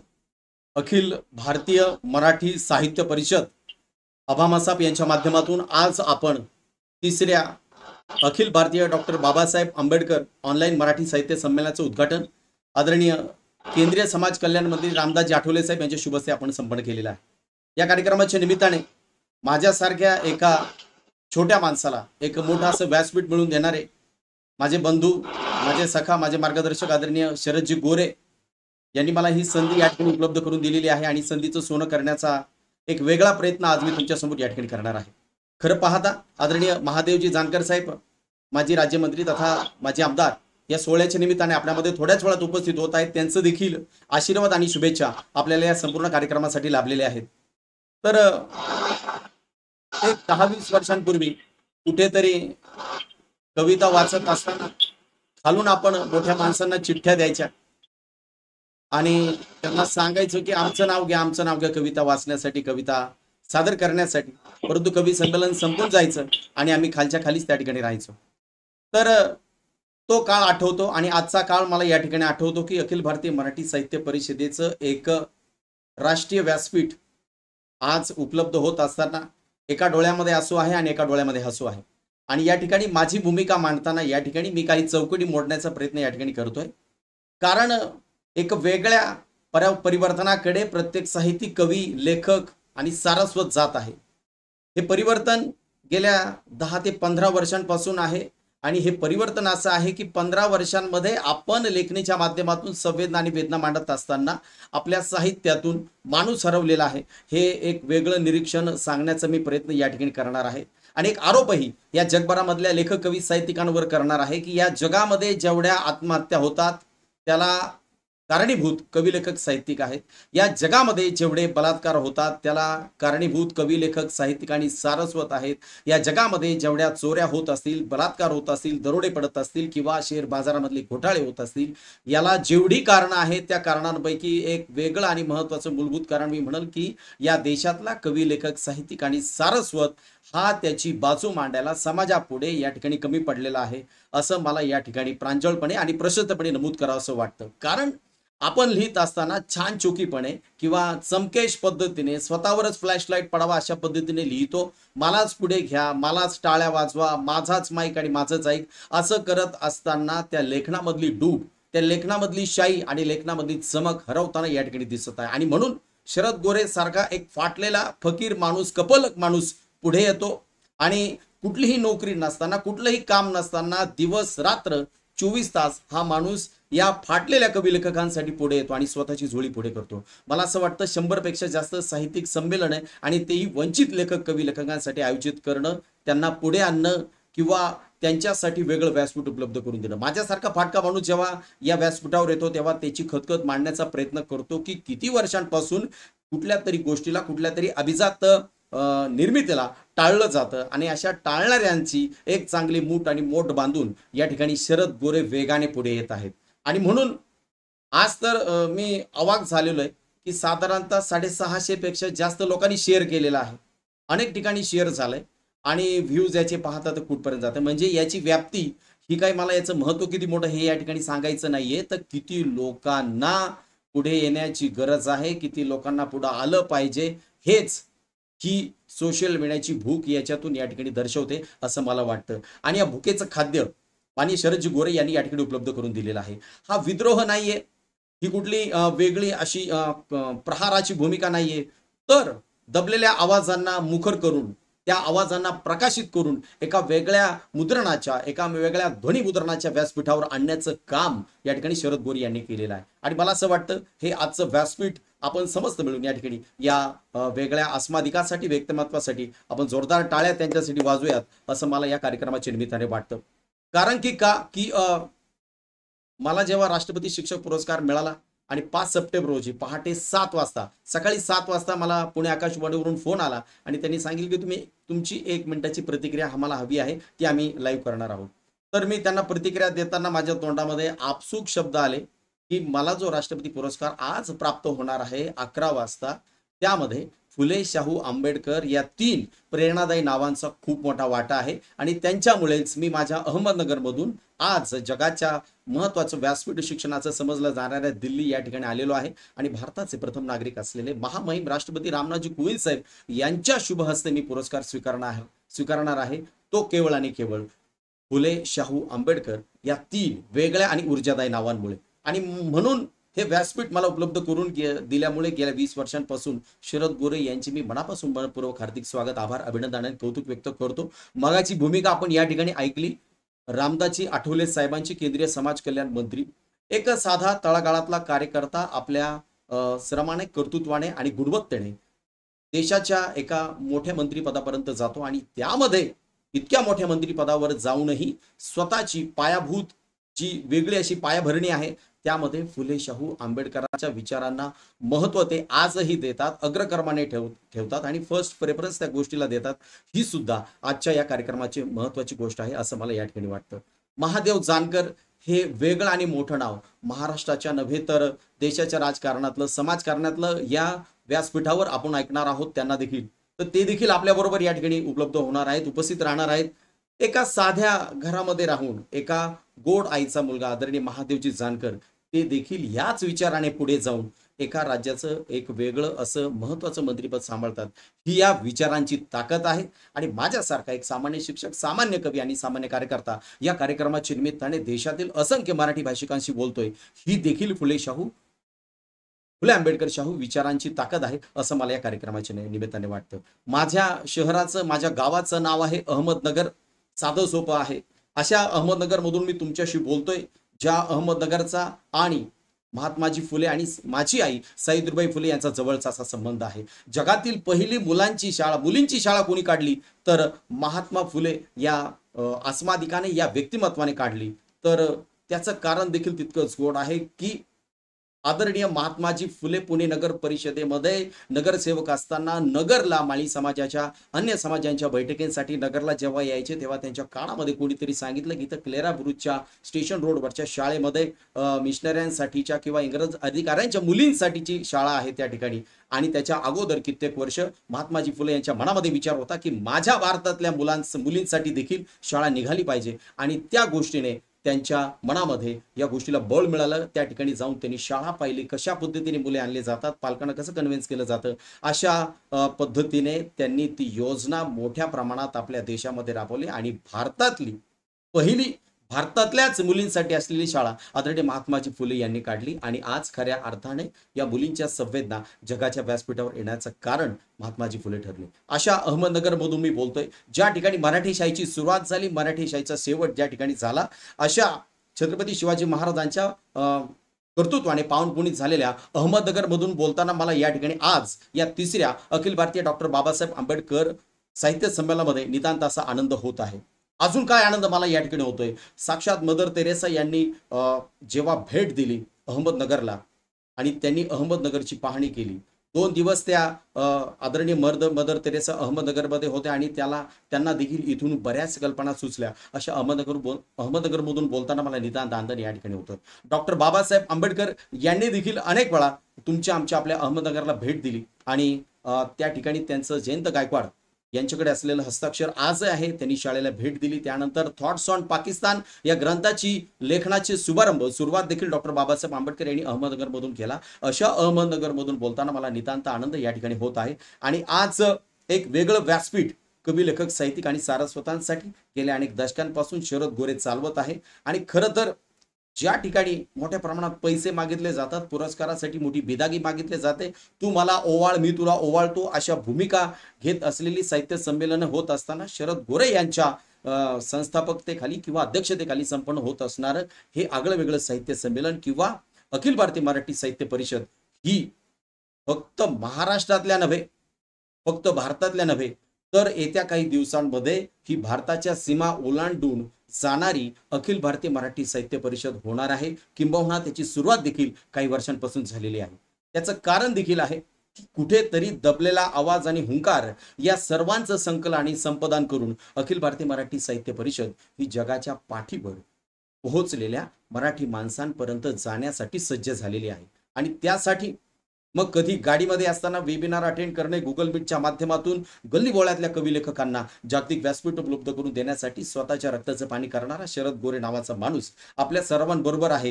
ही देखील आनंदाची आणि अभिमानाची गोष्ट आहे असं मला या कार्यक्रमाच्या निमित्ताने वाटतं.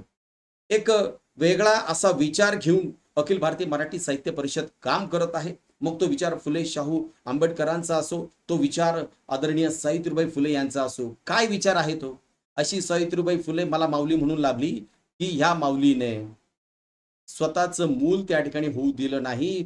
जगातल्या मुली त्या ठिकाणी शिकल्या आधी पाहिजेत. मला जर मूल झालं तर ते प्रेम विभागलं जाईल, म्हणून मला आधी भारताच्या मुली या ठिकाणी शिकवायच्या आहेत. किंवा लक्ष्मीबाई यांचं उदाहरण या ठिकाणी मी घेतो. अशा भारतात आपण राहतो की लक्ष्मीबाई भाऊराव पाटील या माऊलीने स्वतःला मूल त्या ठिकाणी होऊ दिलं नाही, कारण स्वतःचे दागिने त्यांनी या मुलांसाठी अर्पण केले, कारण आधी या भारतातली मुलं शिकली पाहिजे. असाच विचार अखिल भारतीय मराठी साहित्य परिषद, मग तो बहुजनांचा असो, सामान्य माणसाचा असो, किंवा फक्त मराठी पण जगणाऱ्या माणसाचा असो, असा विचार घेऊन एका नव्या आधुनिक मार्गावर अखिल भारतीय मराठी साहित्य परिषद मार्गक्रमण करत आहे. आणि म्हणून आज मला माझी भूमिका मांडताना एक वेगळा आरोप देखील या ठिकाणी कवी लेखक साहित्यिक सारस्वतांवर मी केलेला आहे की येत्या काही मागच्या काही वर्षांमध्ये आपण पाहिलं की नकारात्मकतेचं प्रमाण समाजामधले वाढत असताना या ठिकाणी कुठे कवी कमी पडला का, कुठे साहित्यिक कमी पडला का, कुठे सारस्वत कमी पडला का, तर त्याच्यावर माझं छोटंसं निरीक्षण असं आहे, हो कमी पडला.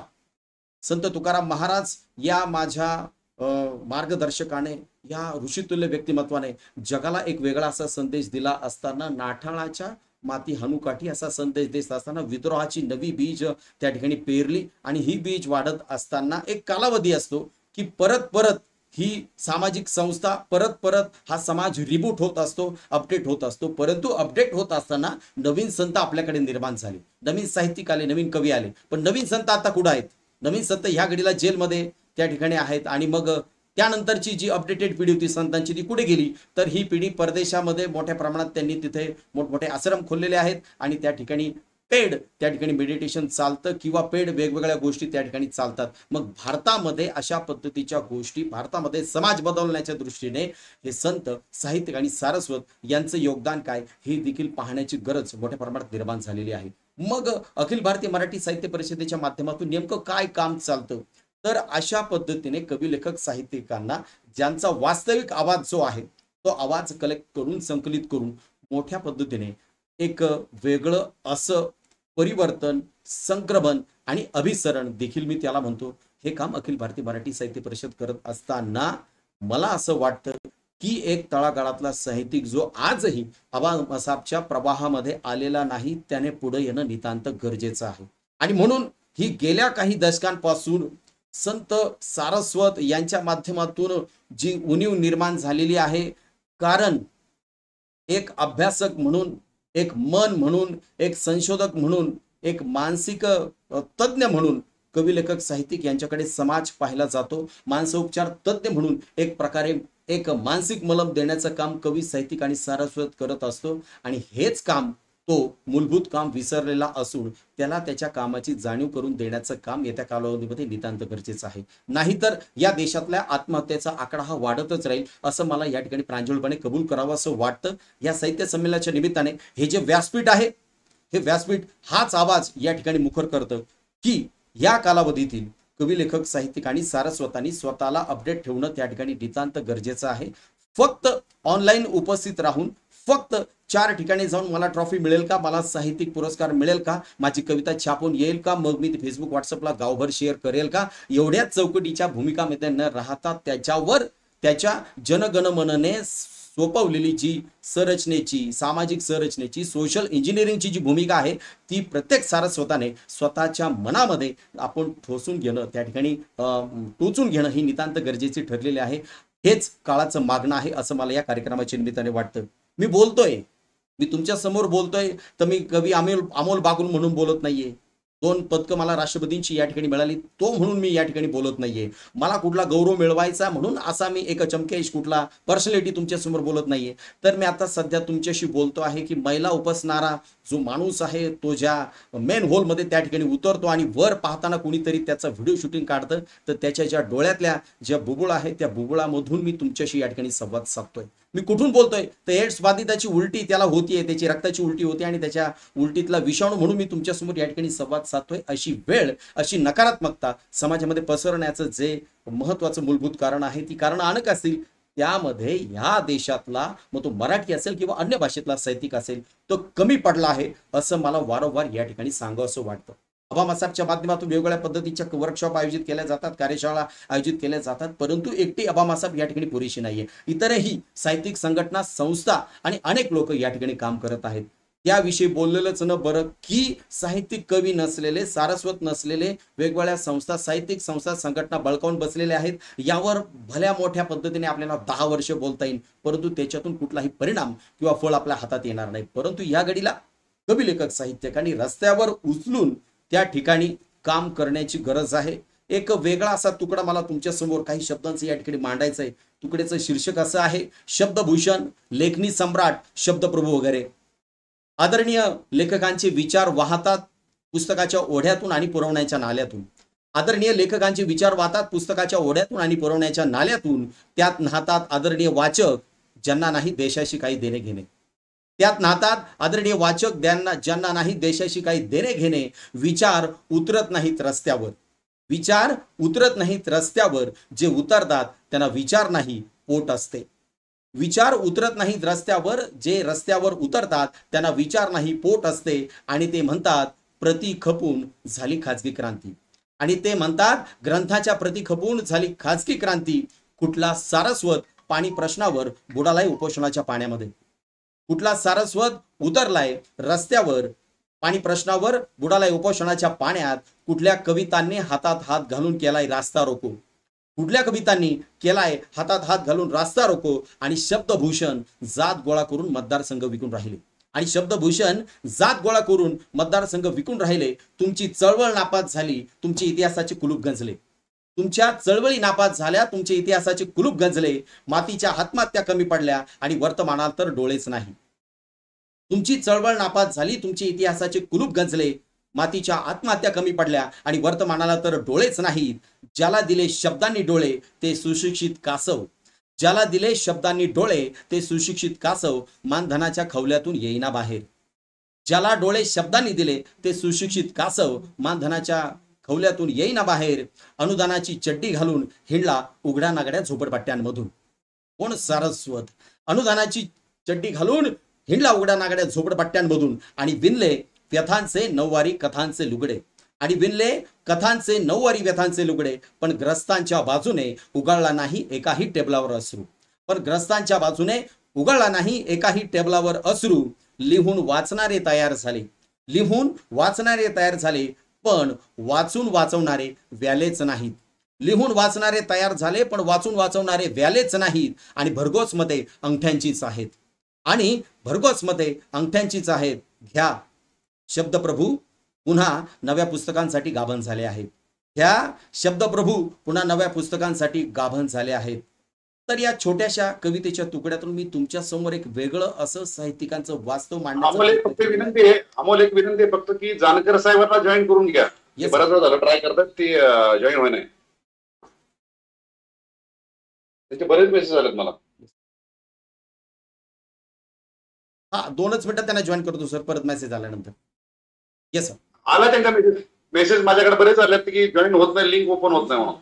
हा त्यांना परत सांगा रिजॉईन व्हा, परत आपण करतो. आता त्याच आहे. ओके ओके ओके चला ठीक आहे, सांगा आता करायला. ठीक आहे चालू कंटिन्यू करा. अशी एक साहित्यिक प्रक्रिया सध्याच्या साहित्यिकांची मी आपल्या समोर या ठिकाणी मांडण्याचा प्रयत्न केला आहे. अनुदानापुरता साहित्य संमेलन घेणे, अनुदानापुरता पुस्तकं काढणे आणि त्यानंतर ते पुस्तक कुठंतरी रद्दीमध्ये. मी माझ्या अहमदनगरमध्ये गुगल रद्दी बुक डेपोमधून या ठिकाणी 1 रुपया 2 रुपयाला ती पुस्तकं गोळा करत फिरतो. अशी जर साहित्यिक आणि त्यांच्या साहित्य कृतींची अवस्था असेल तर आपण लिहायचं कशाला? आणि म्हणून ज्या लिखाणातून समाज परिवर्तन होणार नाही, ज्या लिखाणातून फक्त 1-2 रुपयाची रद्दी आणि किंवा किलोवर जर आपलं साहित्य विकलं जर असेल तर आपल्याला निश्चितच एका सकारात्मक साहित्य कृतीची आणि लिखाणाची गरज आहे. अशा संवेदनशीलची अपेक्षा या साहित्य संमेलनाच्या निमित्ताने मी करतो. काय करतोय आपण, कुठे मिली आहे या सामान्य माणसाची संवेदना आणि त्याला साहित्य कसा कारणीभूत आहे? मला असं वाटतं कुठेतरी एका सोशल मीडियावर कुत्र्याला त्याचं मुंडकं बांधलंय दोरीला आणि त्याला जोरजोरात धोके दिले जात आहेत आणि त्याला 3-3 कोटीचे व्ह्यूज मिळतात. कुठली संवेदनशीलता आहे? त्याच्यावरच्या कमेंट जर आपण सोडल्या तर व्ह्यूज त्याला मिळतात. हे देखील असंवेदनशीलपणाचं लक्षण असं मला त्या ठिकाणी वाटतं. परवा आमच्या अहमदनगरमध्ये कुठेतरी एक मतिमंद मुलगा आपल्या आईवडिलांना मारतोय आणि त्या मारहाणीमध्ये त्याची आई अक्षरशः मृत पावते आणि त्यानंतर त्याचे वडील देखील काही दिवसांनी दवाखान्यामध्ये दम तोडतात. तर मला असं वाटतं या ठिकाणी की जे व्हिडिओ काढणारे आहेत त्यांची संवेदनशीलता कोणत्या मापाची आहे किंवा कोणत्या पात्रतेची आहे यासाठी देखील त्याच्या मनामध्ये संस्कार रुजवणारा साहित्यिक हा कमी पडला असं मला या निमित्ताने म्हणावंसं या ठिकाणी वाटतं. आपल्याकडे कशा पद्धतीचे साहित्यिक तयार होत आहे तर टेबल लॅम्पच्या रखरखीत उन्हामध्ये बसलाय आणि त्याने 4 ओळीमध्ये नांगर फिरवलेला आहे आणि छान सुटसुटीत मसालेदार कविता लिहिली आणि पटकन शेअर केली आणि तिला 10 मिनिटांमध्ये 1-2 पेक्षा जास्त लाईक मिळाल्या आणि मग याचं जेवण पचतं आणि मग त्याच्यानंतर त्याच्या शरीरातली वेगवेगळी कार्य त्या ठिकाणी चालतात. तर मला असं या ठिकाणी असं म्हणायचं आहे ही संवेदनशीलता कमी पडण्यासाठी या देशातला कवी लेखक साहित्यिक आणि सारस्वत सतत कमी पडतोय अशी भूमिका या संमेलनाच्या निमित्ताने मी मांडतोय. अजून कशा पद्धतीने आपण लिहितोय की साधारणतः मला ट्रॉफी मिळाली पाहिजे, मला मानधनाचं पाकिट मिळालं पाहिजे. Yes sir. महाराष्ट्राचे माजी पशुसंवर्धन मंत्री आमदार महादेवजी जानकर या साहित्य संमेलनामध्ये ऑनलाईन उपस्थित झाले. जानकर साहेब आपलं मनापासून स्वागत. संमेलनाध्यक्ष अमोलजीचं 1-2 मिनिटं भाषण होईल त्यानंतर आपण मार्गदर्शन करावं. अमोल कंटिन्यू. माझे मार्गदर्शक आदरणीय महादेवजी जानकर साहेब यांचं आगमन या ठिकाणी झालेलं आहे आणि मी या महाराष्ट्राच्या सुपुत्राला सन्माननीय श्रीमान महादेवजी जानकर एक वेगळं असं महाराष्ट्र राज्यातील व्यक्तिमत्व नव्हे तर देशामध्ये नोंद घेतलं जाईल असं ठळक व्यक्तिमत्व म्हणून संपूर्ण महाराष्ट्र आदरणीय महादेवजी जानकर साहेब यांच्याकडे पाहतो. मी आदरणीय साहेबांना विनंती करतो आपण आपलं मनोगत प्रथमतः व्यक्त करावं कारण आपण आमचे दाता आहात, आपण आमचे मार्गदर्शक आहात आणि त्यामुळे आमचे शब्द आमच्यासाठी प्रेरणादायी निश्चितच ठरतील. अखिल भारतीय मराठी साहित्य परिषद गेल्या 4 दशकांपासून संपूर्ण महाराष्ट्रामध्ये भारतामध्ये नव्हे तर जगामध्ये काम करत आहे. येत्या कालावधीमध्ये अनेक देशांमध्ये अखिल भारतीय मराठी साहित्य परिषदेच्या शाखा ओपन होणार आहेत. शरदजी गोरे हे या अखिल भारतीय मराठी साहित्य परिषदेचे राष्ट्रीय कार्याध्यक्ष आहेत आणि त्यांच्या माध्यमातून ही आज या ठिकाणी उपस्थित असलेली आणि महाराष्ट्रभर राबत असलेली सारस्वतांची टीम काम करते. 100 पेक्षा जास्त साहित्य संमेलने वंचित समाजाला जगण्याच्या स्तरावर आणण्यासाठी शरदजी गोरे यांच्या माध्यमातून आयोजित होत असतात आणि मी डॉक्टर अमोल बागुल 2 राष्ट्रपती पदकांनी सन्मानित शिक्षक तथा जगातील सर्वाधिक पारितोषिक विजेते कलाकार म्हणून आदरणीय जानकर साहेब आपलं मनपूर्वक हार्दिक स्वागत करतो. जो पुरस्कार मला प्राप्त झालाय अमोल जानकर साहेबांबद्दल मला थोडंसं बोलायचं आहे. बोला साहेब. की सन्माननीय महादेवजी जानकर असे राजकीय नेते आहेत या देशामध्ये की जवळपास त्यांचा आणि आमचा परिचय 20 वर्षाहून अधिक काळ आहे पण ही एकमेव ह्या जमिनीवरती राहून राजकीय क्षेत्रामध्ये अतिशय उत्तुंग शिखर गाठल्यानंतर सुद्धा साधं साहित्य परिषदेचं बोर्डवरती दिलेलं निमंत्रण स्वीकारणारे एकमेव नेते आहेत किंवा आठवले साहेब आपल्याकडे आहेत. खरं तर अशी माणसं जर आपल्या राजकारणामध्ये असतील आणि त्याचा राजाश्रयी साहित्यिकांना मिळालं फार चांगली गोष्ट आहे. आदरणीय जानकर साहेब अनेक संमेलनाला आपल्या आलेले आहेत अनेक वेळा. तर सन्माननीय जानकर साहेबांना मी विनंती करतो की आपण आम्हाला संबोधित करावं. या साहित्य संमेलनाला माझ्या राष्ट्रीय समाज पक्षाच्या वतीनं लाख शुभेच्छा. शरद गोरे हे तसे माझे जुने दोस्त आहे. साहित्यिकांना एवढं सांगू इच्छितो की हे वंचिताचं साहित्य संमेलन आहे. राष्ट्रीय समाज पक्षाच्या वतीनं मी या साहित्य संमेलनाला मला निमंत्रित केल्याबद्दल मी आपला आभार मानतो आणि सारस्वतांच्या टीमला सांगू इच्छितो की या देशामधल्या उपेक्षित वंचित लोकांचा धडा आपण साहित्याच्या माध्यमातून उभा करून सामाजिक आर्थिक राजकीय प्रस्थापन या समाजाला कसं करता येईल हे करण्याचं आपल्यासारख्या साहित्याच्या बुद्धीत व्हावं अशी मी आपल्याला सर्वांच्या वतीनं प्रार्थना करतो. आपण हे साहित्य बंद घेतलं. आज माझ्या राष्ट्रीय समाज पक्षाचं देशभर चक्काजाम आंदोलन असल्यामुळे मला थोडा वेळ झाला त्याबद्दल मी साहित्यिकांनो आपली दिलगिरी व्यक्त करतो. आदरणीय आठवले साहेब आहेत, सर्वच आम्ही मंडळी राजकीय मंडळी आहे पण तुमच्या जीवामुळेच आम्ही राजकारण करू शकणार आहे. आपण साहित्याचं लेणं देऊन या शोषित समाजाला बहुजन समाजाला राष्ट्रीय समाजाला न्याय द्यायची भूमिका वेशीवर टांगण्याची भूमिका साहित्यिकाने केली पाहिजे. साहित्यिक हाच खरा समाजाचा जोड असतो. साहित्यानं जो साहित्यिक आणि संत ही 2 रूप अशी आहेत की याला समाजकारण अर्थकारण जोडलं तर राजकारणाची सीमा देखील सक्सेस होऊ शकते. म्हणून साहित्यिकांना माझ्या पक्षातील अभिनंदन करतो आणि या साहित्य संमेलनाला शरद गोरे साहेबांना मी सांगू इच्छितो की साहित्याच्या मंत्रातून आपण आमदार खासदार व्हावं त्यासाठी मी असेल आठवले साहेब असतील आम्ही वंचिताच्या मुलांना संधी देण्याची भूमिका पुढे घेण्याचा प्रयत्न करू आणि आपल्या साहित्य क्षेत्रात असंच आपलं उज्ज्वल भविष्य घडो अशी चरणी प्रार्थना करतो. शाहू फुले आंबेडकरच्या चरणी प्रार्थना करून मी आपली रजा घेतो. जय हिंद, जय भारत. जानकर साहेब, आपला Thank you. मनापासून आभार. आपण एवढ्या व्यस्त वेळापत्रकात नामात वेळ दिला. आपलं प्रेम आशीर्वाद असेच राहू द्यात आणि आपलं सहकार्य आम्हाला असंच मिळत राहील ही आशा या ठिकाणी व्यक्त करतो. आपण वेळात वेळ काढून या साहित्य संमेलनासाठी उपस्थित झाला. आपलं मनापासून आभार आणि या साहित्य संमेलनाचे सर्वच पाहुणे उपस्थित झाले. आपलं मनापासून स्वागत. Thank you sir. Thank you. Thank you. कार्यक्रमाला सर्व मान्यवरांनी उपस्थिती दाखवली आणि या कार्यक्रमाला एक अभूतपूर्व अशा उच्चतम स्तरावरती नेऊन ठेवलं. त्याबद्दल सर्वात आधी मी आपल्या माननीय उद्घाटक रामदासजी आठवले साहेब, माननीय रचितजी जानकर साहेब, त्यानंतर माननीय संमेलनाध्यक्ष अमोल बागुल सर, आपल्या राष्ट्रीय अध्यक्ष आणि संमेलनाचे आयोजक शरदजी गोरे सर, आपले राष्ट्रीय उपाध्यक्ष श्रीमती शुभांगीताई काळकरताई आणि त्याचबरोबर सर्व अतिथी ज्ञानेश्वर पतंगे सर, सुवर्ण पवार मॅडम, आनंद शेंडे सर आणि रवींद्र पाटील सर, सर्वजण आवर्जून ह्या कार्यक्रमाला इथे उपस्थित राहिला आणि या कार्यक्रमाचा उद्घाटन सोहळा अतिशय दर्जेदार पद्धतीने आणि अतिशय विचारांचा अनुभव करत एक मानवतेचं बीज मनामनात पसरवणार अशा पद्धतीचं एक आदर्शवादी उद्घाटन सोहळा आज आपण इथे संपन्न केलं. त्या सर्वांचं अमूल्य मार्गदर्शन हे समाजाला नक्कीच उद्बोधक ठरणार आहे आणि अमोल सरांनी सांगितल्याप्रमाणे जे साहित्यिक आहेत, जे बसलेल्या विचारांनी आतापर्यंत फक्त स्वतःला शो करण्याकरता काय लेखन करत आहेत, त्यांनी समाजाला थोडस प्रातिनिधिक स्वरूपात पाहून त्या समाजाच्या वेदना आपल्या रचनेतून व्यक्त करायला लागत. त्याप्रमाणे शरद गोरे सरांनी आपलं मार्गदर्शन केलंय की आंबेडकरवादी जी विचारसरणी आहे ती प्रत्येकाच्या मनामनात जोपर्यंत रुजणार नाही तोपर्यंत समाजाचा उद्धार होणार नाही. तर हे आपल्या सर्वांचं हे अमूल्य मार्गदर्शन शिदोरीला घेऊन आपण ह्या कार्यक्रमाला पुढे नेऊयात आणि काही क्षणातच आपल्या काव्य संमेलनाला आपण सुरुवात करूया.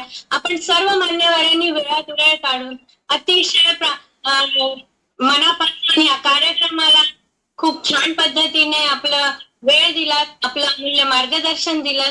त्याबद्दल अखिल भारतीय मराठी साहित्य परिषदेतर्फे मी राजश्री बोहरा, मुंबई प्रदेश अध्यक्ष, आपल्या सर्व मान्यवरांचं मनापासून आभार व्यक्त करते आणि या कार्यक्रमाला आपण काही क्षणातच पुढे नेऊया आणि अनेक महाराष्ट्रातील अनेक नामवंत कवी जे आहेत या कार्यक्रमाच्या निमित्ताने त्यांचे जे विचार आहेत, त्यांचे जे आंबेडकर विचार आहेत किंवा समाजवादी विचार आहेत ते आपल्यापर्यंत पोहोचवण्यासाठी आता प्रतीक्षेत बसलेले आहेत.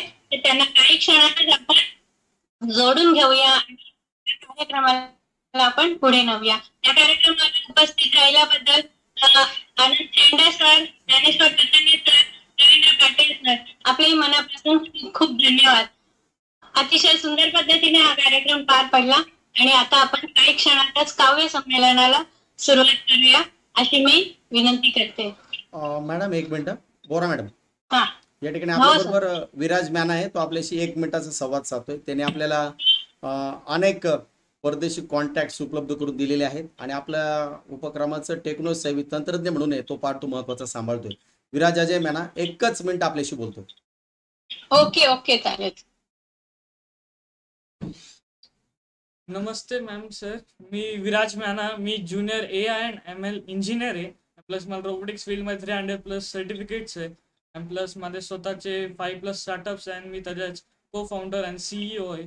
आणि गव्हर्नमेंटची जी department of science and technology competition असती इन्स्पायर अवॉर्ड म्हणून, मी त्याचा स्टेट लेवल विनर आहे आणि आता नॅशनल लेवलला रिप्रेझेंट करतोय.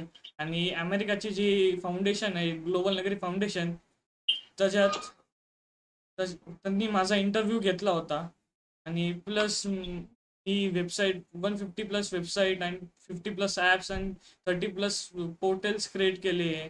आणि मी आता 4 ते 5 ऑर्गनायझेशनचे सोशल मीडिया टेक्निकल हेड आणि प्लस त्यांचं सोशल मीडिया अकाउंट मी हँडल करतो. आणि आता मी 10th स्टँडर्डला शिकतोय. मी केंद्रीय विद्यालय MRC ही स्कूल आहे, त्याच्यात मी 10th स्टँडर्डला आहे. थँक्यू.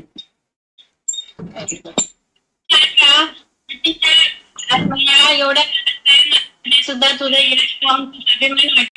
खूप छान पद्धतीने तुम्ही सुद्धा आज या कार्यक्रमाचं जे काही लाईव्ह टेलिकास्ट केलंय त्याबद्दल मनापासून तुमचे सुद्धा खूप आभार. आणि आपलंही पुढे आयुष्यामध्ये चांगलं यश, कीर्ती आणि संपन्नता लाभो आणि एक भारतातील एक चांगलं व्यक्तिमत्व, सुंदर व्यक्तिमत्व आमच्या बरोबर आज इथे कार्यरत आहे, त्याबद्दल आम्हाला अभिमान वाटतो. काही क्षणातच आपले मान्यवर जे अतिथी आहेत, मान्यवर साहित्यिक आहेत, ते आपल्या बरोबर इथे जोडले जाणार आहेत.